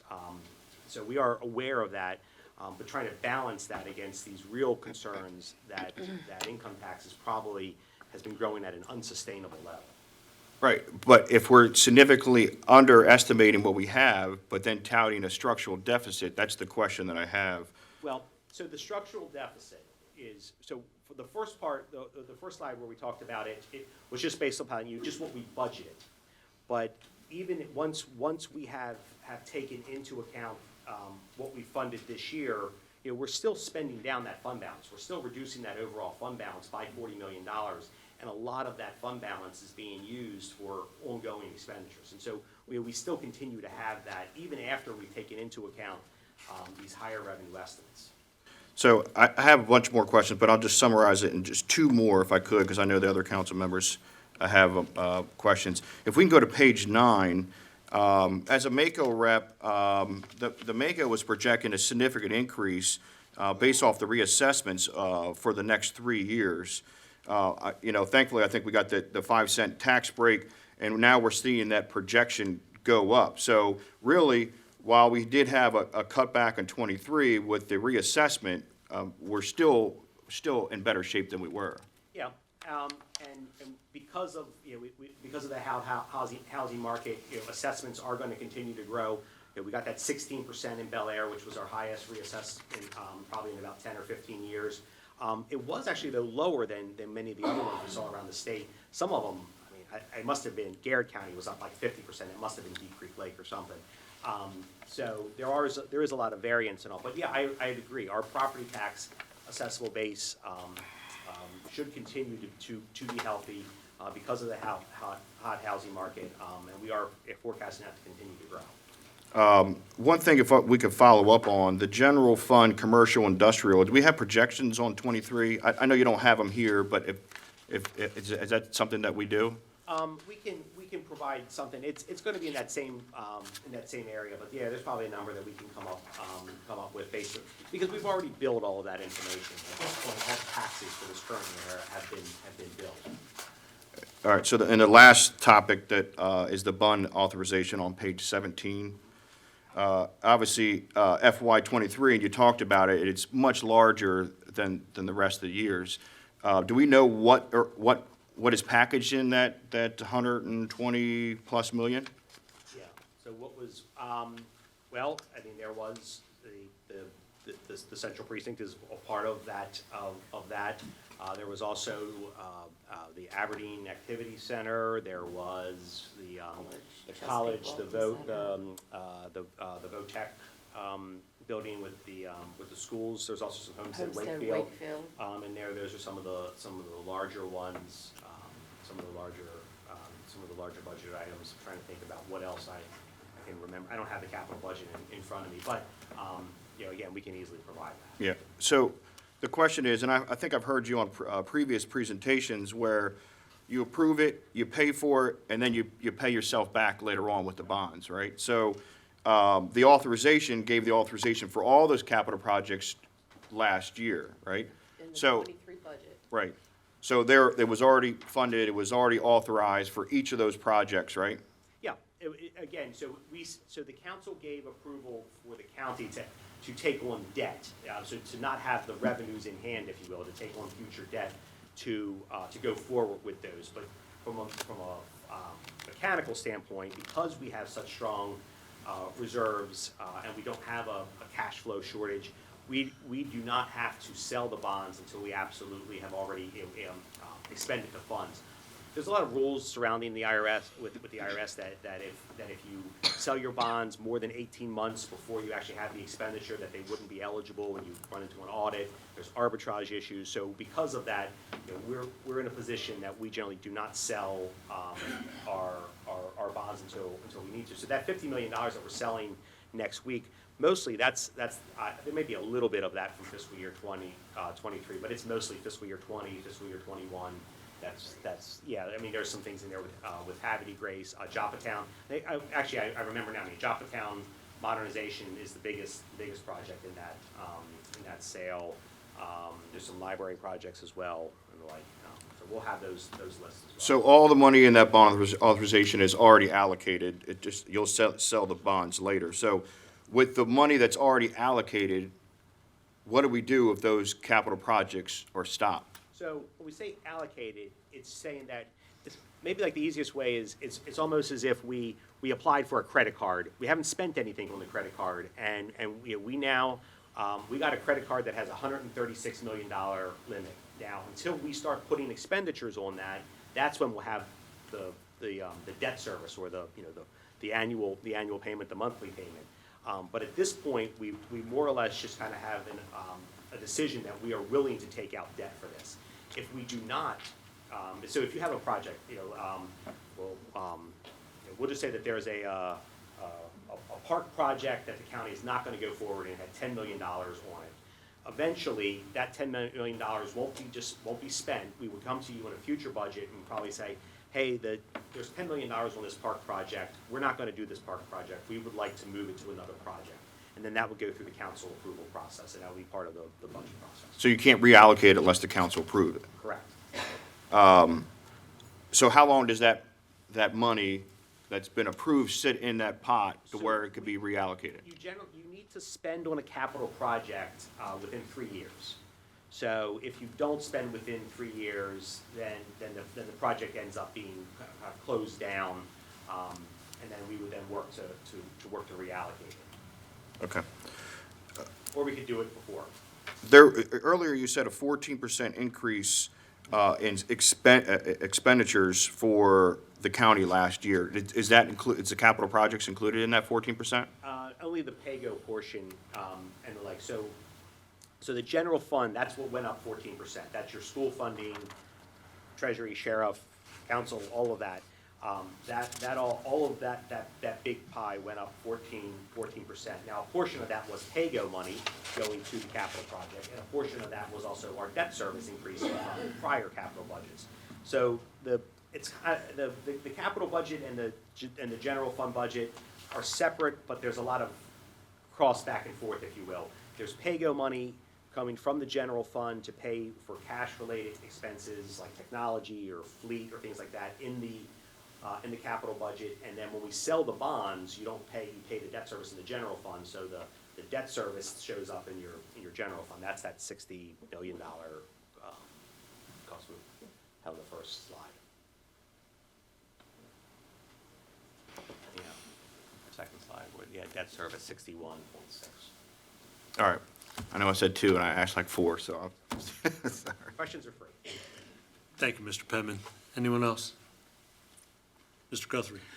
Thank you. Aaron, he asked several of my questions, so I got narrowed mine down a little bit. I want to talk about some of the comments you made about refinancing. What can you explain to us, what you talk about refinancing? What did you refinance? What were the numbers before? What the numbers that you have come up with after you did this so-called refinancing that you mentioned? Yeah, so we did save, I don't have the numbers in front of me as to what how much we saved. We probably did about, in the previous term, I'm gonna say around maybe 5 refinancing, 4 maybe general fund ones, and then also did the Beach Street TIF. But we know like how much we saved, because what you end up doing is, it's kind of almost like refinance. If you had a credit card that had a 10%, and then you balance transfer it to one that's got a 3%, you now have that savings. And then you factor it in, like, okay, I got 10 more years left to pay, so I'm paying 10 years at 3% instead of 10 years at 10%. Well, what time of the year did you do We would that? always do it generally at the same time as the bond sale. So we traditionally do the bond sale in the winter. This year, our bond sale's a little bit later because we have a new administration and we needed to get everything in line. But typically, we sell our bonds in late January or early February. So you're talking about this past winter? We did a refi we did a refi last year. We did one last winter as well. We are not doing a refi this winter, but again, when the feds changed the rules that said. When you say last winter, are you talking about The last one was October, November, December there? last, Or are you talking about No, this a would've year been last ago January- before that? January of '22. Yes, Yes. yes, January of '22 was the last time we did a refunding. And we always do look to see if there are options. We work with our financial advisor. As we said before, now they don't allow you have to wait until the bonds are callable, so they're, in this case, 10 years, before you can refi. Before, you could, you could sell them, and then, the next year, you could do an advance refunding. They would allow you to do that. They took away that. I'm sure at the federal level, all this stuff has like a scorecard. So when the federal government is doing their budget negotiations, they're like, okay, this adds $2 billion. This takes away $1 billion. And they took away that advance refunding. The counties have been trying, NACO at the national level has been trying to get that reinstated, but it's one of those things that it comes with a fiscal tag. And then anytime Congress does anything, they need to have an offsetting expenditure, which seems odd because the deficit continues to grow, but they still have to have this offsetting expenditure, and that's one of the reasons why it's not getting done. You did it early last year. That was a good time to do it, because I refinanced my house, and I got 1.99. So it just goes to show you what happened since last February to today, because I had bought another home and refinanced part of that, and that's 7.2. And that's within a year. Yeah, Went from there were, 1.99. years, it was the refunding, I think, was actually less than 1%. The new money, the 20-year new money was a little bit over 1%. So again, we're still going to get a good rate this year, but just like with people, like you can still get it. If you remember how bad the rates were, in the early '80s, and they were double digits and 20% rates, our rates comparison to them are still really good, but they're not as good as they were a couple years ago. So the same is true with our bonds. we're still going to get a really good rate. I mean, being able to borrow $50 million for 20 years at let's just say 3.5% still a really good historical rate, but it doesn't compare to the 1% we got 2-3 years ago. All right, the other question I have in regards to the PAYGO money, maybe you can explain this to me. Looking at them on page 4, in fiscal 19, it was 11,700,000. In 20, went down to 9.7, then it jumped back up to 11.4, then went down in 22 to 8.1, and then it jumped to 28,300,000. That's $20 million. It jumped. What a huge jump. What is that? Well, again, there was, so if we had I don't have the capital budget in front of me. I know there was a lot of spent on technology.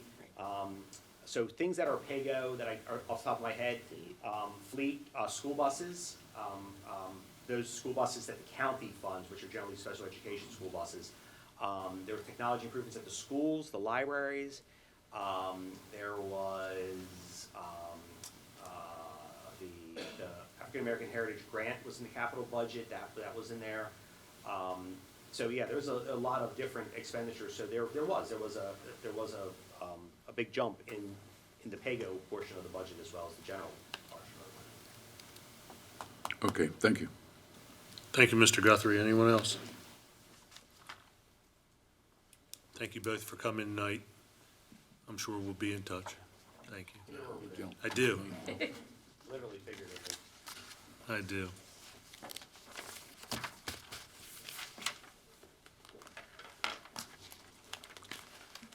Agenda item number 7, approval of minutes, zoning appeal case number 5955, Tabernacle of Faith Church, legislative day 23-006, February 21st, 2023. Are there any corrections to the minutes? There being no corrections, the minutes stand approved. 8, introduction and consideration of resolutions. Resolution 01623, historic landmark McComas Village. This was introduced last meeting, and if we would like to invite Mr. Grimm, Mr. Benson forward.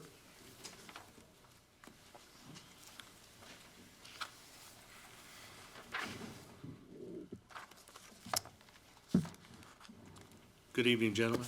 Good evening, Council President Vincenti, council members. What we have is a lot easier than the budget.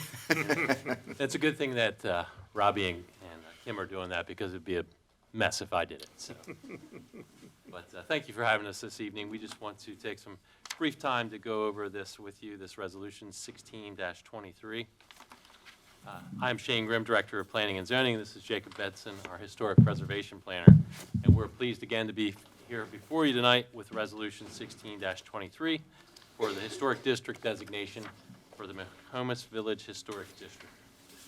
And these properties nominated for designation are located at 1911 and 1915 Singer Road in Joppa. And they are identified by Maryland Inventory of Historic Place numbers HA-307 and 308. And this nomination was submitted by the Hosanna Community House, which owns both properties and gives its consent for the creation of the district. And we have some of the folks from the Hosanna House here tonight as well on that side of the room. The proposed historic district will consist of 3 major contributing resources.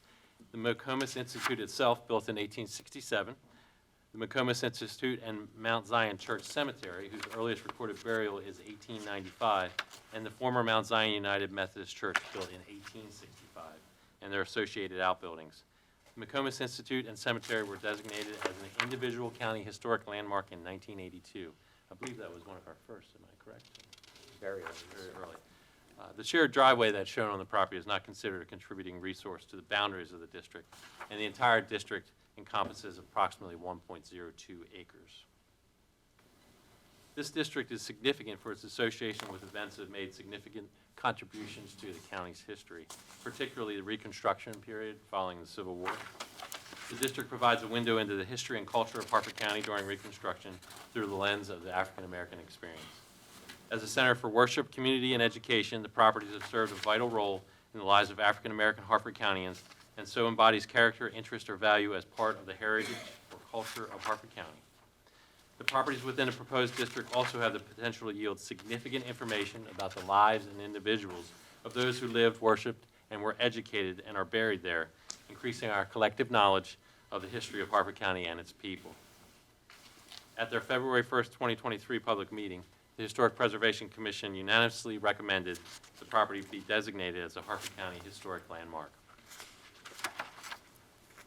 The Hosanna Community House recently completed exterior restoration of the McComas Institute. And if you haven't been past, as you can see in those pictures, they've done a wonderful job with that. I've been past a number of times and always marvel at what they've done with the building. Now, the McComas Institute building, like I said, that was recently completed, and they plan to restore the former Mount Zion United Methodist Church as well, that building to further its mission of preserving and interpreting the history of our county. And Mr. Benson and I would be happy to answer any questions that you might have on this project. Thank you for the presentation. Did you say it was 1.023 acres for the Okay. whole district. Okay.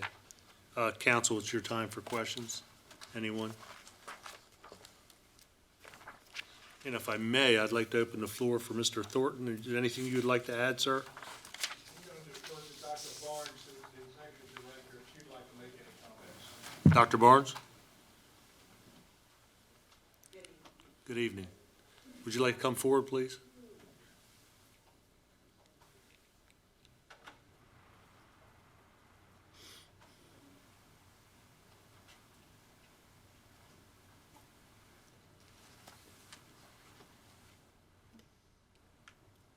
Good evening. Good evening, ma'am. Yes, thank you for presentation, Jacob. This place is particularly significant because of the stories that it tells about Harford County during a time period that is often overlooked, the Reconstruction period, the time after the Civil War. And it's really a time of growth for the community and for the nation. And so it's very significant that these three sites work together, particularly the church, because the community, the church community, was significant in developing the school. So it really tells an important story of historic sites that are, shall we say, endangered species, Freedmen Bureau schools, and churches built in that time period. So we thank you for your consideration and for the unanimous approval of considering this as a historic district. Thank you, Ms. Barnes, or Dr. Barnes. Council, we've got this on the agenda for an action item this evening, and if I may, can I have a motion, please? Make a motion. May I have a second? Second. Thank you. It's been moved and seconded to approve the historic landmark for McComas Village. Is there any discussion? Ms. Dixon? Mr. President? Aye. Mr. Guthrie? Aye. Mr. Penman? Aye. Mr. Giangiordano? Aye. Mr. Riley? Aye. Mrs. Bulsatos? Aye. There being 6 votes in the affirmative, 0 in the negative, the resolution 01623 is hereby approved.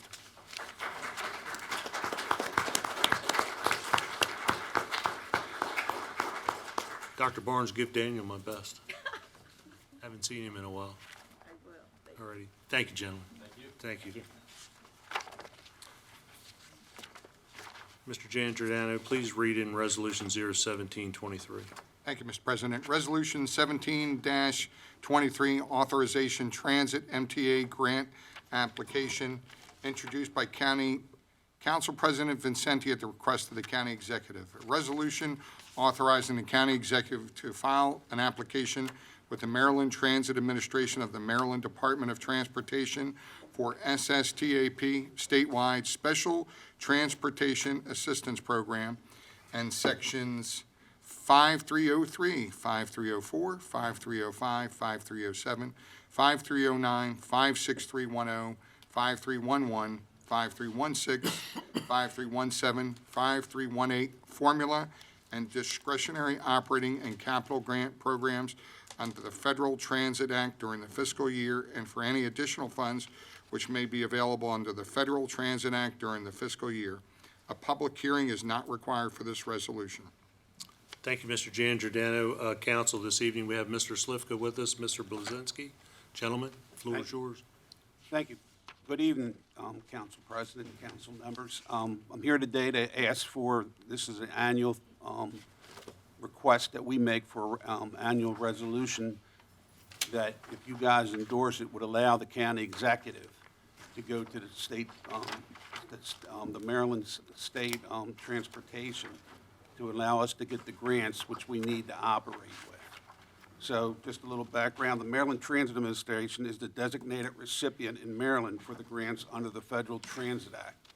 The Maryland Department of Transportation is authorized to make grants to counties and to local government for mass transportation projects. This contract is a federal grant. Financial assistance will impose certain obligations upon the applicant, including the provisions of the local share, which is what we pay, is usually anywhere from 10 to 35% for the local share. Harford Transit Link is a subrecipient of the MTA, and the resolution is a high-level overview of the grant guidelines, giving Harford Transit Link the ability to apply for multiple operating and discretionary funding for operation and capital programs under the Federal Transit Act. We are requesting the endorsement of the county council and then the endorsement of the county executive. Thank you. Thank you, Mr. Slivka. Mr. Polinsky, you want to add anything? I'm good. Okay. Okay. Council, questions? Anyone? All right, gentlemen, this will be taken up at a future meeting. Thank you for your presentation. Yes. Mr. Giangiordano? Thank you, Mr. President. Resolution 18-23, Master Water and Sewer Plan Update Spring 2023, introduced by Council President Vicente at the request of the County Executive. A resolution providing for the adoption of the Master Water and Sewer Plan Spring 2023 update, a copy of which attached here too, and for submission of the plan to the Maryland Department of the Environment for its approval and implementation pursuant to Title IX of the Environment Act, Article of the Maryland Annotated Code. Introduced, read first time, order posted, and public hearing scheduled for April 4th, 2023 at 6 p.m. in these council chambers. Next. Resolution 19-23, MS4 Financial Assurance Plan 2023, introduced by Council President Vicente at the request of the County Executive. A resolution providing for the approval of financial assurance plan, a copy of which attached here too for the Harford County National Pollutant Discharge Elimination System Phase 1 Municipal Separate Storm Sewer System Permit, and for the submission of the plan to the Maryland Department of Environment for its review. Introduced, read first time, order posted, and public hearing scheduled for April 4th, 2023 at 6 p.m. in these council chambers. Thank you. Agenda number 9, introduction of bills. Mr. Vice President, please read bills 23-007 and 23-008. Thank you, Mr. President. Bill 23-007, appropriate special pays, introduced by Council President Vicente at the request of the County Executive. An act to make an appropriation of funds from the General Fund, the Highways Fund, and the Water and Sewer Fund for the current fiscal year to provide the necessary funds to cover estimated expenses occurring during fiscal year 2023 attributable to anticipated retirements. Introduced, read, first time, order posted, and public hearing scheduled for April 4, 2023 at 6 p.m. in these council chambers. Bill 23-008, renaming of the Veterans Commission, introduced by Council President Vicente at the request of the County Executive. An act to repeal and reenact with amendments Article 12, James v. Captain Jim McMahon, Commission on Veteran Affairs, of Part 2, non-binding advisory boards of Chapter 9, boards, commissions, council, and agencies of the Harford County Code as amended to rename the commission after Sergeant Alfred B. Hilton and generally relating to the Commission on Veterans Affairs. Introduced, read first time, order posted, and public hearing scheduled for April 4, 2023 at 6 p.m. in these council chambers. Thank you, sir. Agenda number 10, introduction and consideration of amendments. Amendment, go ahead, Mr. Giangiordano. Amendment to Resolution -002-23, Havre de Grace annexation zoning waiver introduced by Council President Vincenti, Amendment Number 1, on the title page in the introduction, strike Councilmember Bennett and quotation marks. Thank, Introduction line, sir. thank you, Mr. Kearney. May I have a motion, please? Council President, I move to approve Amendment 1 to Resolution 002-23. Second. Thank you, Mr. Guthrie. It's been moved and second for the amendment to Resolution 002-23. Is there any discussion? Ms. Dixon? Mr. President? Aye. Mr. Guthrie? Aye. Mr. Penman? Aye. Mr. Giangiordano? Aye. Mr. Riley? Aye. Mrs. Bull Saddles? Aye. There being 6 votes in the affirmative, 0 in the negative, Amendment 1 to Resolution 002-23 is hereby approved. Agenda item 11, call for final reading of bills, we have none. 12, enrollment of bills, we have none. 13, unfinished business, we have none. 14, new business, we have an executive order from County Executive 23-05. I have Ms. Foley here to give us some background on this executive order and to go over her org chart that the County Executive sent over. Okay, so this particular Bring that mic to you. There you go. This particular executive order is to remove the Department of Government and Community Relations under the county executive.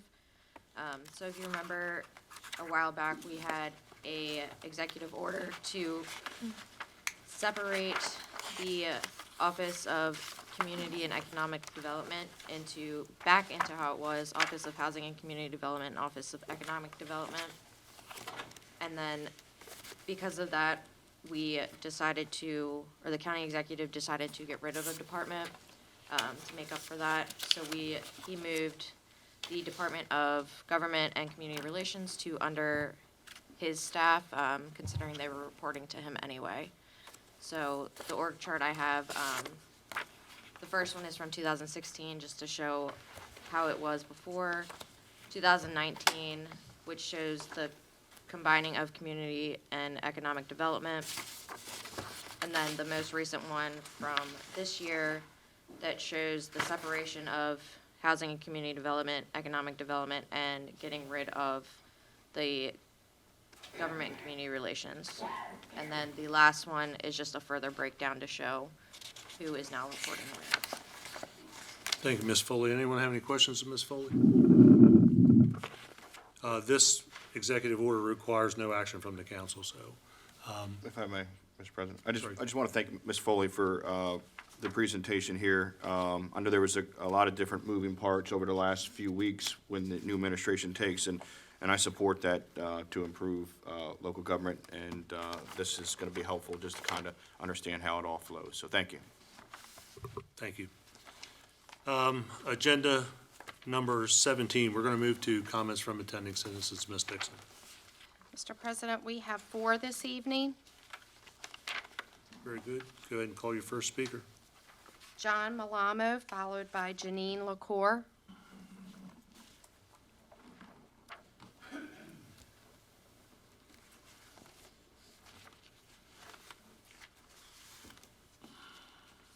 Good evening, sir. Name and address for the record, please. Sir, good evening. John P. Malamo, 2402 Eagle View Drive. Any airport must be properly located to meet all zoning code requirements. Now reviewing the approach and landing pads, the single largest and most critical element of the commercial operations, we note that there are 2 requirements in the code. No more than 50% of the land upon which the approach and landing pads are conducted may be in the ag district, thus establishing a 1-to-1 ratio between ag and industrial districts. Second, approach and landing pads must be approved by the MAA. The first critical requirement, the fixed factor, is the land area required for MAA approval. We previously calculated the area from the approved airport layout plan to be 1,400 acres in the AG district. That means the airport must conduct commercial operations on 1,400 acres in the industrial district to maintain the 1-to-1 ratio. Reviewing the airport, we note that there are 152 acres at 3538 Aldino. Reviewing the operations exhibit, we note the commercial operation is conducted upon 61 acres, 37 in the industrial district, 23 in the ag. There would be then 14 total acres to maintain the 1-to-1 ratio for approach and landing pads for MAA consideration. Calculated out using previous factors, the approach and landing path would have a final approach leg of approximately 60 feet at each end of the runway. Simply stated, the larger the land area upon which the commercial operation is conducted in the ag district, the larger the land area upon which the commercial operation must be conducted in the industrial district. That's the upper boundary. The lower boundary is the amount of land available in the industrial district. Less land area available in the industrial district upon which the commercial operation may be conducted, the less land area in the ag district that may be used to conduct their commercial operations upon. In both cases, the airport owners must have either an ownership interest or an easement for the use of the properties under the approach and landing pads to obtain zoning board of approval for access. Concluding, it is mathematically and physically impossible for the Harford County Airport to meet zoning code requirements for the relationship of commercial operations in the ag and the GI districts and simultaneously meet requirements for MAA-approved approach and landing pads. The land area is in the industrial district upon which the commercial operation is conducted is insufficient. On a completely different note, this exercise also demonstrates the continuing need for algebra, trigonometry, geometry, and perhaps calculus in the high school. Now, if any of you consider this discussion to be in error, please let me know. Good night.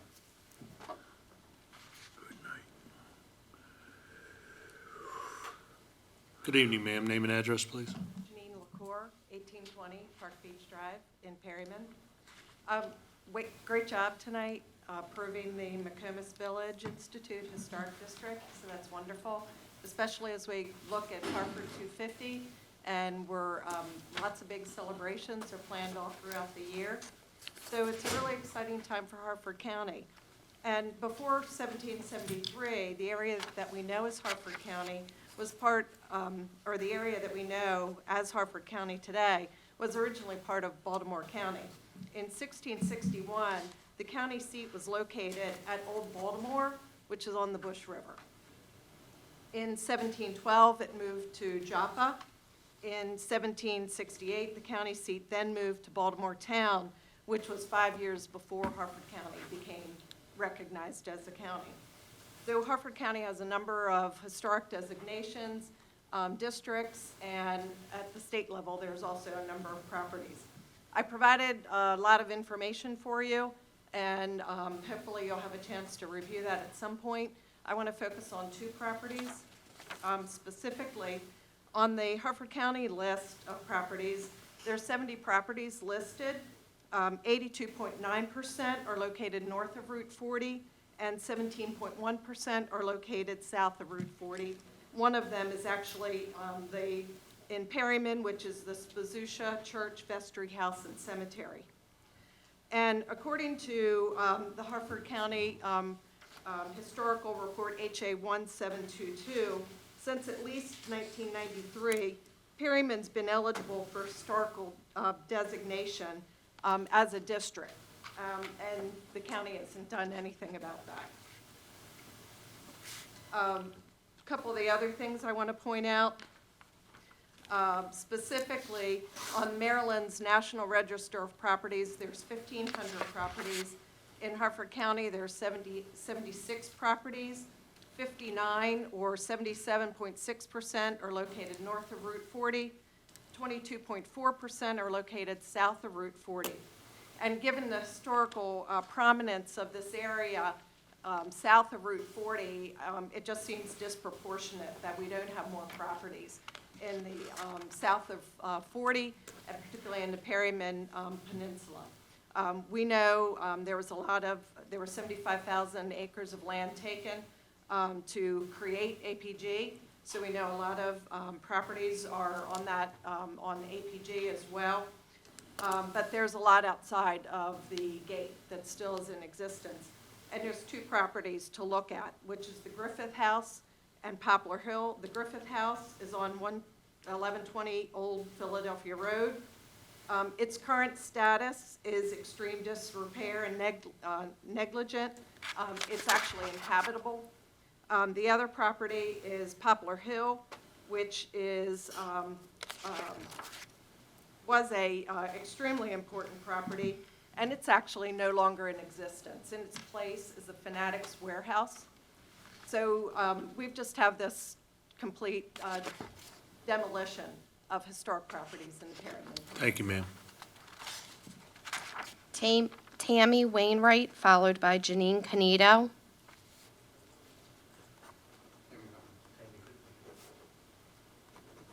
Call your next speaker. Janine Canito.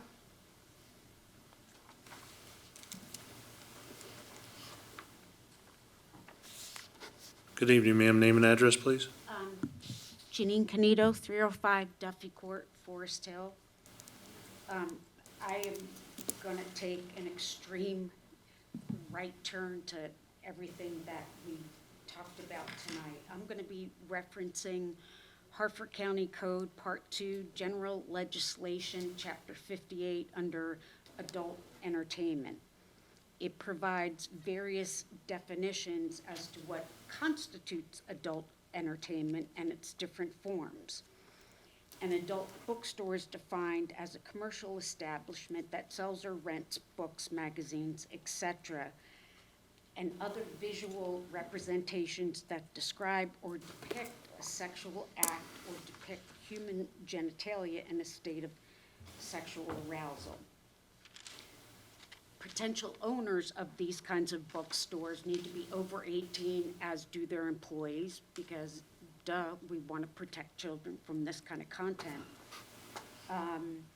Also, adult bookstores cannot be within 1,000 feet of a house of worship, public or private elementary, secondary school, or child care facility, and if violated, one is guilty of misdemeanor and subjected to fine or imprisonment. What I ask is, what is the difference between codes determining adult entertainment in Harford County and what's deemed acceptable in our school classrooms and libraries? What we allow in schools is in a direct contradiction to just common sense, quite frankly. I have copies of some pages in books currently available in our school libraries and classrooms, and I will provide those to you after the meeting, and I'm going to warn you, viewer discretion is advised. I am optimistic because I have seen the current council demonstrating more parental support, as evidenced by Councilman Penman and Guthrie attending Melissa Hans, the new board members' town hall. However, we need a lot more from all of you. I looked at the list of bills introduced by the county council over the years, and unfortunately, few, if none, go beyond fire hydrants, budget, and zoning issues. I'd like to know which of you sitting up there have the cojones to essentially stand up to the teachers' union and thus the State Board of Ed, who clearly thinks they are untouchable. State Superintendent Mohammed Chaudhry is demonstrating qualities of a dictator. He's angry because his sexual education framework is stalling in committees. An amended bill was submitted which basically gives him complete authority over what is being taught, although parents locally can't seem to get that information from the local boards of education. Ma'am, please bring your comments to a close. All of our kids are paying the price for this, and we do expect you guys to intervene. Thank you, ma'am, for your comments. Thanks. There are no more speakers, Mr. President. So we'll go to 16, business from council members. Mr. Guthrie. Thank you, Mr. President. I'll try to be brief because we have a late night. As you know, that's always difficult. Anyway, I attended the Perryman Community Town Hall meeting at the Southern Precinct Police Station, along with President Vicente and Jim Riley, and also our attorney was also present. And it certainly provided a lot of information about the issue at Perryman, and I was surprised that the turnout, because I've probably been to, it's in my district, and another reason I came, and I've probably been to 100 meetings or more in that facility, in that room, because all the Edgewood and the Joppatown Community Council meetings are held in that room. And I can tell you that's the largest crowd I've ever seen in that room. And they had to take out all the tables in there to put in chairs because there were so many people. So I was glad for all that information, and they had, that were presenting some of the information to all the people. Kimlin Johnson is the Chief Traffic Operating Engineer for the state. We had the from the Maryland Department of Transportation, also Sergeant Joe Schultz from the Harford County Sheriff's Office, and also Lieutenant Tim Mullen. He's a barracks commander for Maryland State Police. So it was a lot of question and answers, and started about 6:30, 6:45, and it went to about 9 o'clock. So there was a lot done. Myself and Jim Riley attended the Sheriff's Office tour in the Southern Precinct. We went through the whole office, and it certainly changed a lot. I remember I was on the council before. We voted on and got the building put up while I was on the council from 2002 to 2014. So it was my first opportunity to really go through it and see the changes, and it's outstanding building, outstanding material they have. The county's done a great job to make sure that they fund the Sheriff's Department, because I'll tell you, I wouldn't want to go up against those guys with a .22 or anything after I've seen some of the stuff that they have, and they let me use the gun to go up and do a video. They Shoot did what? The bad guy. Yeah, I shot the bad guy, but they said it didn't matter because I hit him in the neck, but his force of running toward me with a knife would have killed me anyway, so I died. We also attended Athena Awards, recognizing the top women in the county. Mr. Penman and Pat Vicente were there, and I just wanted to bring that up because the lady who got who won it is actually from the Edgewood area, and it's Dr. Andre Mountain Campbell. She's the founder of the director of Moeller Mention Wellness. She has been awarded the State of Maryland Governor Citation Achievement for Medal for Civil Service, and the Dr. Martin Luther King Drum Award for Anne Arundel County. She's an African American, and I think the African Americans are proud to have her picked as the top Athena Award winner.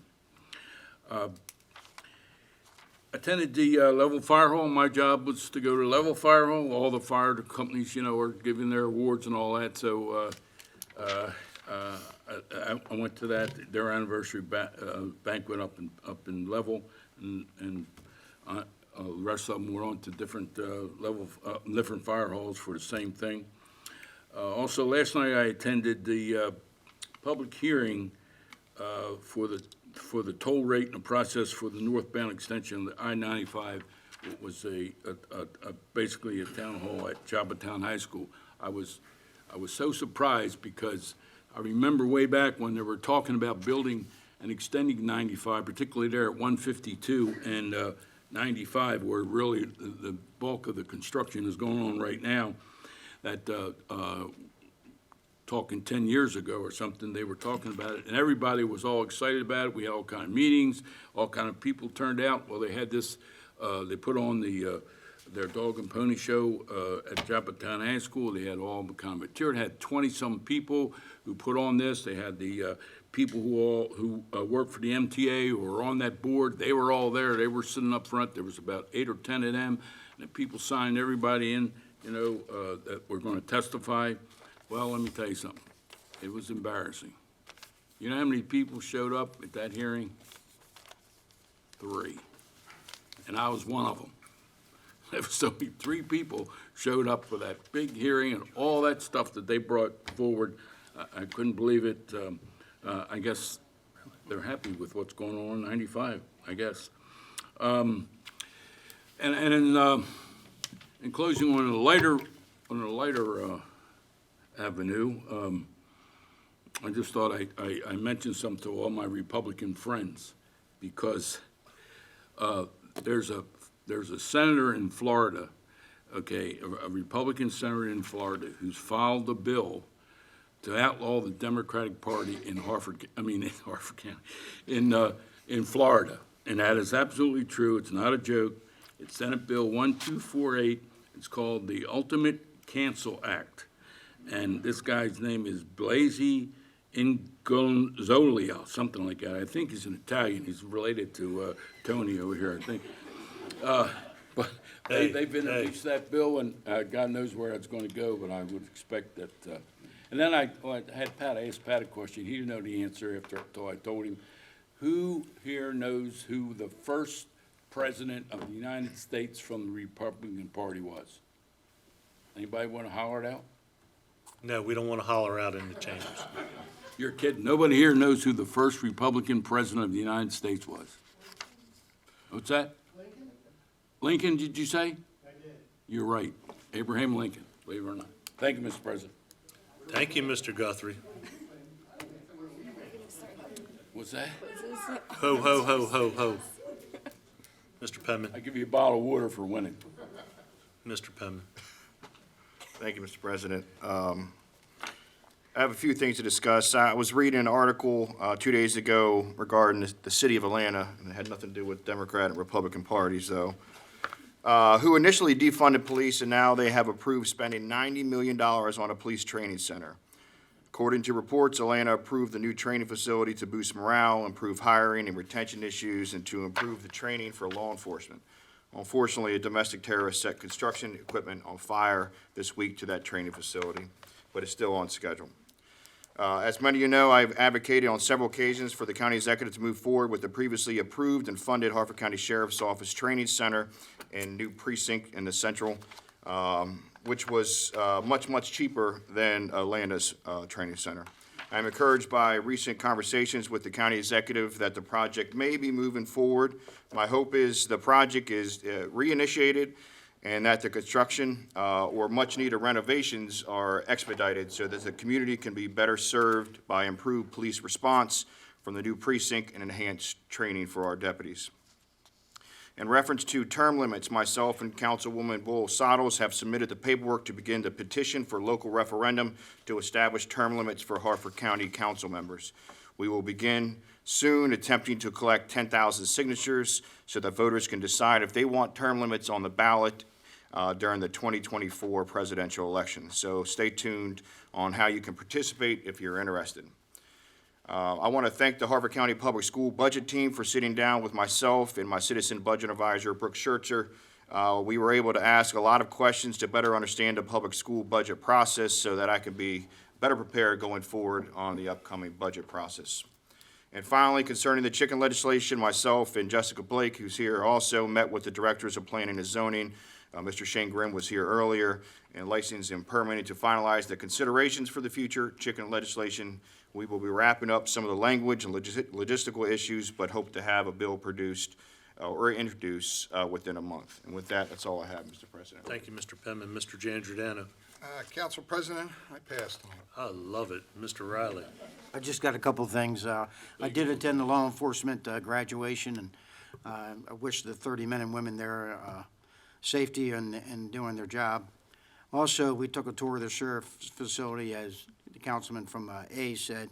He shot everything that moved, so hopefully we don't give him a gun. I told her earlier, Cora Brooke, you got to watch out because she was the sharpshooter there. Heather didn't do too bad either. And then I had a meeting with Bill Amos and Jen Wilson from Planning and Zoning about the agriculture preservation. That's all. Thank you, Mr. Riley. Ms. Saddles. Thank you, Mr. President. I just have one update. I'll be brief. The community input meeting for proposed second phase of EVAMAR took place on February 27th. I did have an opportunity to meet directly with several residents of the community prior to our meeting. It's of great concern to the community the developer's proposed use of an existing plan for an NRD bump up that would allow the developer to utilize smaller lot sizes, which would allow for more units, and that would be different than the housing product that was in the first phase. I share this concern, and I look forward to the public hearing on Bill 23-006 that I've co-sponsored with Councilman Guthrie. I believe it will address the proposed development of the second phase of EVAMAR. And that's all. Thank you. Thank you, Ms. Saddles.